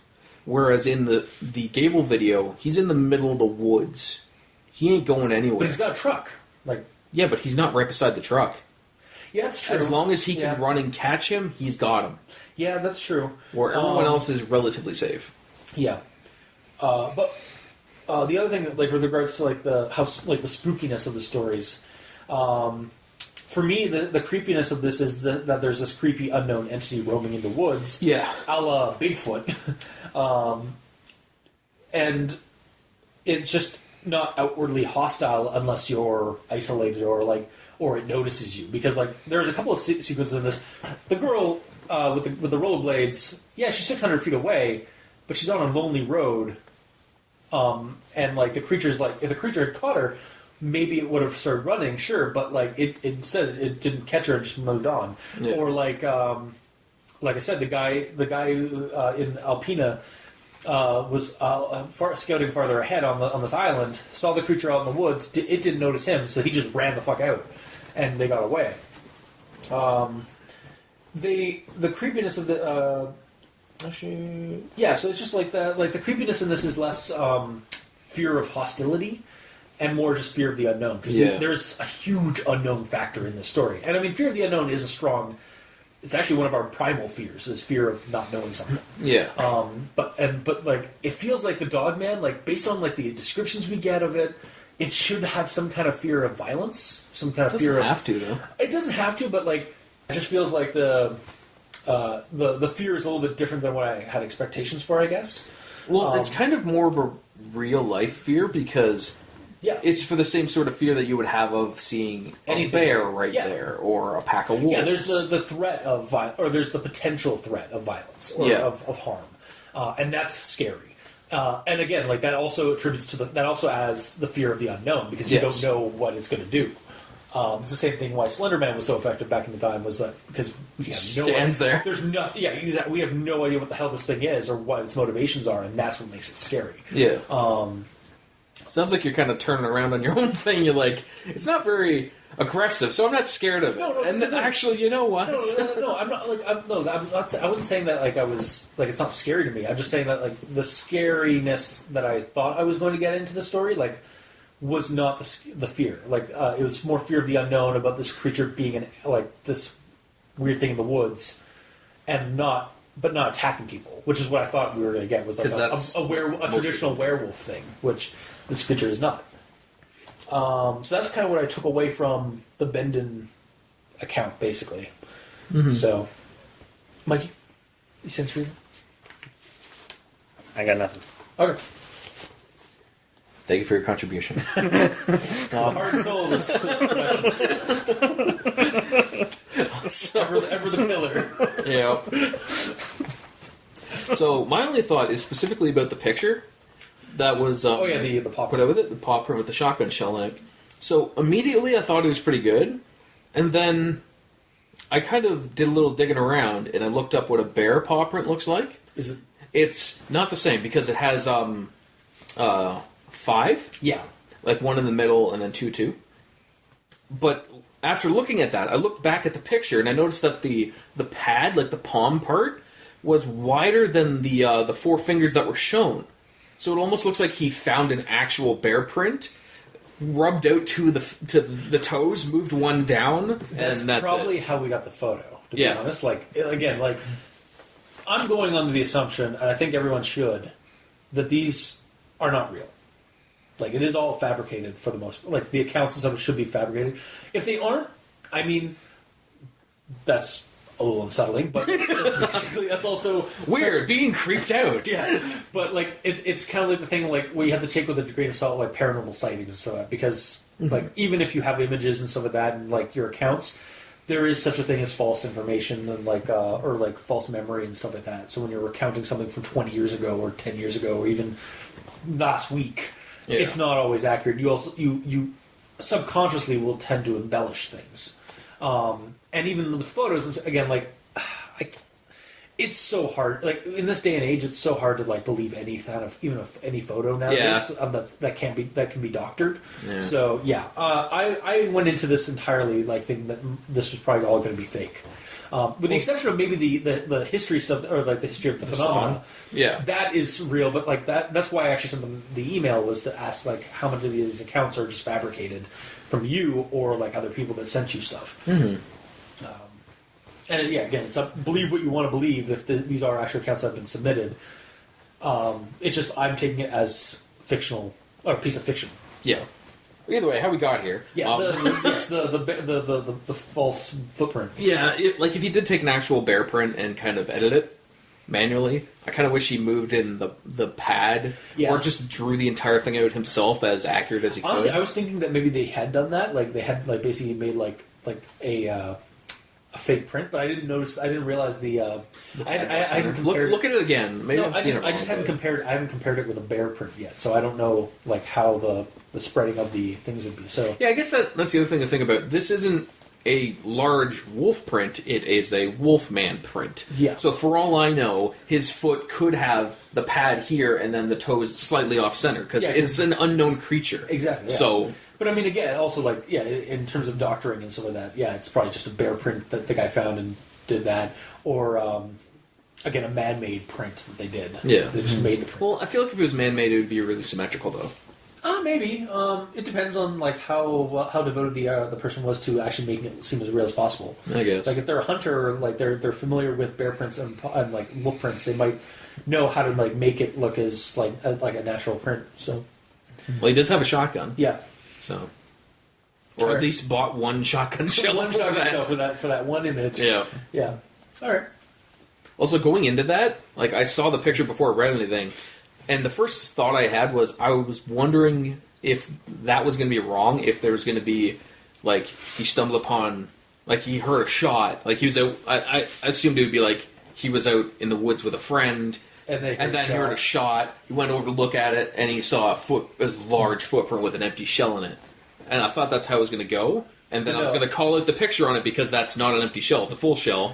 But it didn't even go there. Yeah, but also like I like how it did because that's as much as I like you bring that type of scenario up. That scenario gets used all the damn time. I actually like the fact that like the guy was just driving, saw the thing, it ran off, and he got close enough to take a step out of his car to take the photo. Shotgun shell? Yeah, exactly. Yeah. And then like nope the fuck out. Yeah. Like that seems a little bit more realistic and creative at the same time. Oh yeah, totally. I agree.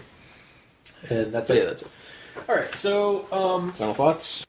so my first thing, the thing I did notice about all these encounters or these accounts is that they do have this kind of coast to coast AM with Art Bell or George Norrie story set up to them. Like I've heard them on late night radio, like before, like multiple accounts of like people talking telling their own personal encounters with things, like paranormal entities or something like that. And this is very much the same vein. And so it does have this like strange sighting creep factor that had my mind going like through this. I did enjoy the read. It had some overall creepiness with the account, or and the accounts, the song, the film, and the monster all are rooted in that strange radio paranormal investigation circle kind of thing. So like it felt believable in that sense. Mm-hmm. And the collection of them and like compiling it like this does give me this good sense of conspiracy in terms of like these multiple sightings across multiple decades of this creature. The only issue I had was the contradictory between like the tie-in video and the Dogman's actual nature or like behavior in the accounts. Well, we established that they're a group of aliens. No, of course, yeah. Otherwise, I'd recommend checking out this Creepypasta and the background stuff around the song and the folklore of it. If you're a fan of urban legends, because this is very much a Creepypasta that was spawned out of an urban legend and those paranormal sightings that you hear about in radios and stuff like that. So if you're into that kind of thing, definitely check out this Creepypasta for me. Like, that's my recommendation. Alright. So, my actual thoughts. I'm going to actually take it back a notch. Okay. To the actual title. Legend of Michigan's Dogman? Yeah. So, before you even read the story, what did that title envision in your mind? A Dogman in Michigan. Giving a thumbs up right next to the Welcome to Michigan sign at the state border. Well, Giving a claw. They gave me the who and the where. Yeah, what's your problem? And the what. Well, it's the Legend of the Michigan Dogman. Yeah. And none of these accounts take place outside of Michigan, as I checked on Google Maps. They're all dogmen, except for the one that's possibly a bear.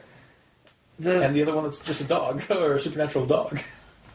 Well, it's not explained. He could have just not said. Anyway, sorry. yeah. Well, I was thinking dog, not werewolf. Yeah, I mean... So I Well, it's envisioned a man with a pug face. I was going to say, was it a pug? Or like a You know beagle? what? I would believe that because I've actually seen there's actually a conspiracy of dogmen photos online where it's people who are taking photos of like crowds and stuff like that, and there's a guy with a pug's face or like a domestic dog's face. I understand it's a generalization of the type of animal that the beast man It's is. a Michigan canine man. Yeah, like in all these, I will admit, like semantic-wise, like my semantics aside, like my semantic rebuttal aside, yeah, you really could just call this like the Michigan Wolfman. Yeah. Because, but the problem is the Wolfman, like, it does kind of like Wolfman and werewolf do kind of have the connotations of being a threatening force or being a feral creature or something like that. These are not really feral things, like in their behavior. They are almost like placid creatures. They just roam around. They don't attack people, at least as far as we've been able to find. Again, dead men tell no tale. Exactly. Dog men tell no tale.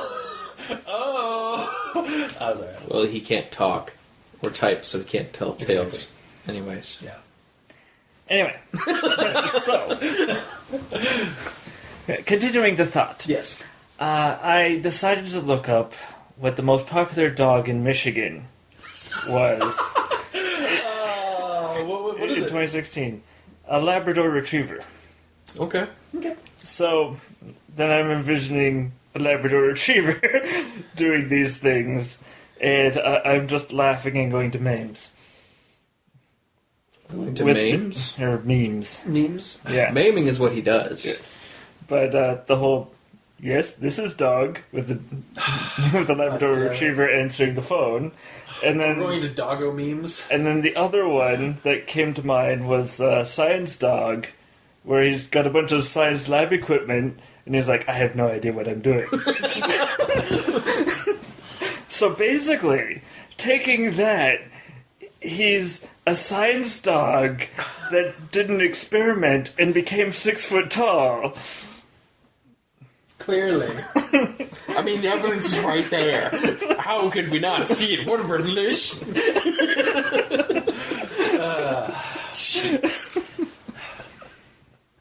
Okay. I mean, if you want that to be your headcanon, So- you're welcome.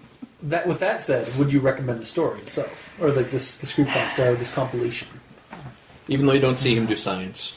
Yeah, which makes me sad. Well, the problem is that it's essentially a wolf man that does nothing. Yeah. So there's not much creep factor other than talking about the video, because there is a paragraph describing what happens in the video, and then you can watch the video and see it's a guy in a suit. Yeah. But like I said, like there is like you think that like because the Wolfman creature, you'd expect the threat or the fear of violence or the fear of being harmed. But I think this story more invokes like that kind of thing that you get from like just listening to like accounts of like creepy like sightings in the woods and stuff like that. It's more a fear of the unknown. It's fear of like the potential for like something that could happen. I still think it's a hostile creature. It's just We just haven't because seen it has that. It's not just a wolf. It's not just a dog. It is a dog man. Yeah. He has the capacity to think and be like, okay, this is a person in a car. I'm not going to just attack the car. Yeah, or I'll go across the road and hide or go away. Yeah. And then if he gets out far enough from his car, I will attack him. Yeah, or just like the ones that were like the people see him like while on their hikes or on their like while they're walking, and then they just doesn't notice them and keeps going about its day. Yeah. Like it's just a Like he just woke up. It's really just a situation of wrong time, wrong place kind of thing. Yeah. Pretty much. Yeah. So you, sorry. Yeah, we can't get a gauge on your recommendation Yeah. here. I'll sort of half recommend it. Okay. Like, the song is neat, Yeah. and the video tries to be authentic, which is kind of neat.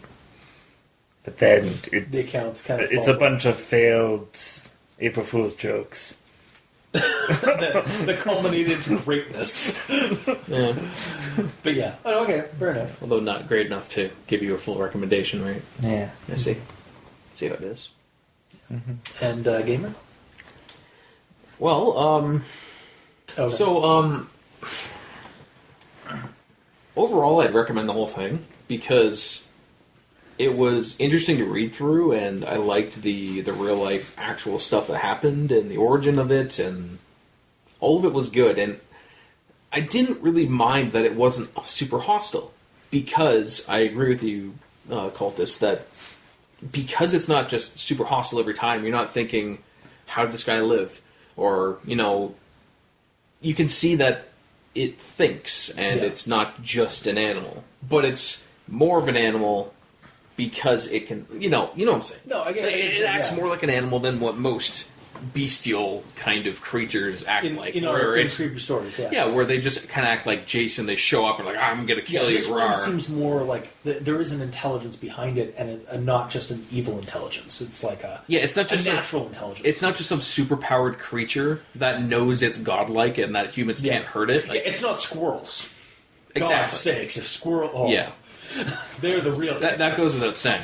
But yeah, it's literally like if it's just a large wolf, which I really like. So it grounds it in reality more, and aside from the UFO and the whole time dilation thing, which honestly I think that just because they were so caught up in everything, they just took the wrong turn and like, oh shit, like, we go back. It's like, that was really weird. It's like, wait, we're back? Okay. Yeah.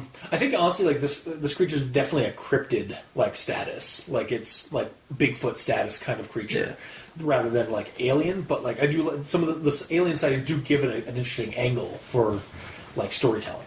Mm-hmm. And I'm gonna have to look up the like extended cut of the Gable film because that itself, you only really need to watch the last 30 seconds. No, yeah, really. Like the the other I would debate that or argue that the first part of it gives you kind of a lean in, like you're getting you kind of like giving you a false sense of security of what's going on in the video, because like it's not usually said what is going to happen in the descriptions on the YouTube channel. Mm-hmm. But as you watch it, like you're watching this guy, like it's all quiet. There's no sound whatsoever, and so if you know that thing's coming up, you're expecting something like a jump scare of some kind or whatnot. And then when you see something weird, regardless, it's like it gets your attention. But like there's a build up to it. Yeah. So, and I guess because it shows all that, it shows why this dude is out in the woods with a camera. Like he's goofing off, like having fun with some buddies, or like I guess one dude. There's like only 2 people really. Mm. Gable and then the guy in the passenger seat behind the camera. Yeah. So overall, I liked it though. Okay, cool. Not too many gripes. Like I would probably hate it more if all the accounts were hostile. Yeah, because like, it's done. Yeah, like it's a hard like if the accounts were all just like as hostile as like it's like, well, how like did half these guys survive? Yeah. But like the fact that they all nope out, first off, gives you like a really cool like man, those Michigan folks are really genre savvy and like just nope the fuck out. They're which is funny because when I was looking up I was actually looking up each spot on Google Maps and actually set up I wanted to see if there was a pattern of some kind. Yeah. And at first, there was a pattern in that it was going along a road. Spells out dog. I was expecting like a pentagram kind of thing or something kind of weird thing like that. I didn't see it but initially like when you're like going down, it's all along the west side of Michigan Peninsula and goes all the way up into the other part of Michigan that is actually not part of the peninsula, but part of actually the part above north of Wisconsin. Okay. Or no, not Wisconsin, Minnesota. I'm sorry, American listeners. You looked at the map. I think Minnesota is the one across the lake from it. If I'm wrong, I apologize. But it's the other part that's not part of the peninsula that is technically a part of Michigan, which is basically Canada, like southern Canada, in terms of its rural. It's like northern Ontario, like southern Manitoba kind of thing. Yeah. But getting back to what I was saying, which was what I was trying to say. Oh yeah, so I was looking up the patterns of that, and a lot of them are. And actually, as I was looking up the map and some of that, I also noticed that Camp Crystal Lake, it is a lake right next to this pattern. So I was like, oh, that's nice. Sure. Like, you know that real world Crystal Lake. I bet none of those campers are dead because they are way too genre savvy for that. Oh shit. yeah. Also, I did try to look around the lake. It's like no campgrounds. All right, they are definitely genre savvy. There's no Voorhees there. Or that being Voorhees said, is there. He's just in the middle of the lake, just like. That being said, if there was a campground there, you would totally go there. Oh, we would. I would make us go like take a trip into Michigan. To go, oh yeah, yeah, for sure. Actually, not that far. It would technically only be like a 6-hour drive. That's fine. Maybe not 8. That long. Maybe 8. Yeah. Actually, it wouldn't even be 8 because like Michigan's not that. Yeah. Okay. Anyways, maybe we might do a Dogman tour. Oh, great! Starting from Grand Rapids. One of us comes back. Starting from Grand Rapids. No. Anyway. Yeah. Like I said, like I did look up because I was just kind of morbid curiosity. Like I wanted to see if there was some kind of pattern that could be deduced from the trail, and like just the initial one, it follows a road that goes all the way up to northern Michigan, but otherwise there's nothing there. It's like not really a big thing. You would recommend it? Yeah. Okay. So 2.5 recommendations, not bad. And again, like I understand where you're coming from. Like I'm personally just really interested in like cryptids and the paranormal account stuff. So that's what this one really speaks to me for. Yeah. So I dig this one for the realism, and you don't dig this one because it's not hostile enough. Yeah, or it's not. Yeah, it's not creepy enough. It's not creepy in terms of violence and stuff. Yeah. So that was this week's episode. Very long one, but it's it's just the start of our little like Beast Person in May angle. This probably won't go on. We probably won't do it like as big as like next year or whatever. But like this, I felt like we wanted to do something silly, and wanted to touch on a common monster that is in at least North American creepypastas and stuff. So that was this week's episode. If you're still alive, listening, if you're still, You think they died of old age? yes. Okay. If you survived this long, and if you're listening, thank you immensely for listening to our shit. If you like what you heard, and if you didn't, if you you know where the comment section is, just leave your grievances, leave your comments there, or compliment us. Let's do stay positive. That's possible. Be positive. Wherever this gets posted, whether it be on Q6, Facebook, YouTube, Tumblr. You can also check out. You can also get a hold of us on Twitter. Mikey's at TheSensorEvil. I'm at Review Cultist. On Xbox Live, Gamer in Yellow is at The Gamer in Yellow, but without the W because Xbox hates him. Mm-hmm. You can also send us emails at aldenterigamortis@gmail.com. That's aldenterigamortis@gmail.com, where you can also leave us suggestions for other creepypastas you'd like us to discuss on the show. You can also check out the title cards for each episode at crazonstudios.tumblr.com or on our YouTube channel, Al Dente Rigor Mortis, with the video sections of each episode. And if you'd like to help support the show, you can donate at Patreon. Go to Al Dente Rigor Mortis on Patreon and select the backer tier you'd like to support us at. We have special episodes, behind-the-scenes content, early access to episodes, just depends on the tier, such as Al Dente Revelations for the $2 tier, which Mikey and Gamer in Yellow riff on the original shows that they were not part of, and just see if their opinions of the creepypasta were the same. And possibly have a revelation while doing so. Exactly, yes.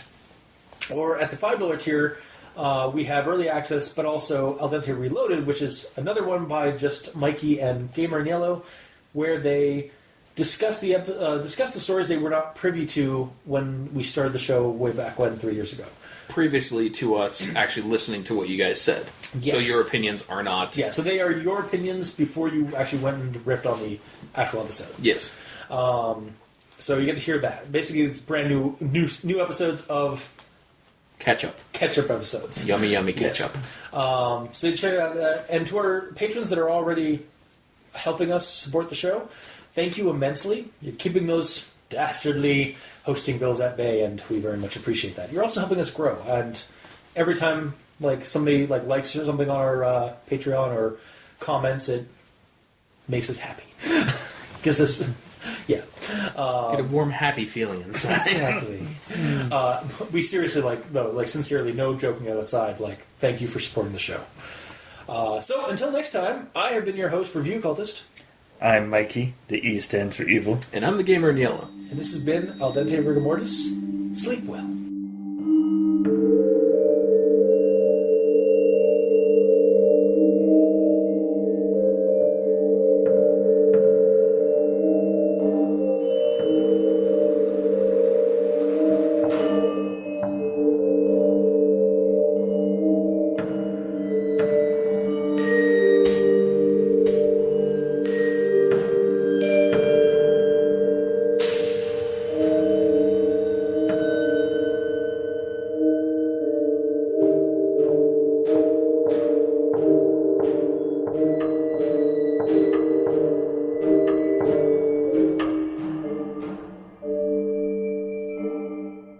And this I'll do a little intro of this one because it's going to be it's Beast May, the month where we cover mostly Beastmen monsters. Oh right, because that's a joke. Yeah, with the play on words that kind of works. Tangentially. Cool. Yeah. Hey man, I'm all about failed jokes in the show. That's very true. You are not wrong in that, sir. Yes. Like Springwalker's skin. Skinwalker Spring. I mean, he was saying it was failed jokes, and he delivered on that right there. Yep. Also, just another quick aside. One of the stories I did have up for Beast May, we'd already done. It was the one that we tied it with Dear Guy. Oh, okay. Dear Guy and Goatman. I see. Yeah. I think we're coming up on that on Al Dente Reloaded. I don't think so. No. It was a long... Is that way? No, that's a ways off. That's in the 90s, and it's one where I wasn't there because I missed it. Dude, the 90s were awesome. Sorry. Let's continue. Let's get this show off the road. You're letting us down. I'm sorry. Celtis. You said you were all about failed jokes. That one was actually pretty good. Okay, that's good. All right. Anyway, if they don't find you handy, or At least find your handsome.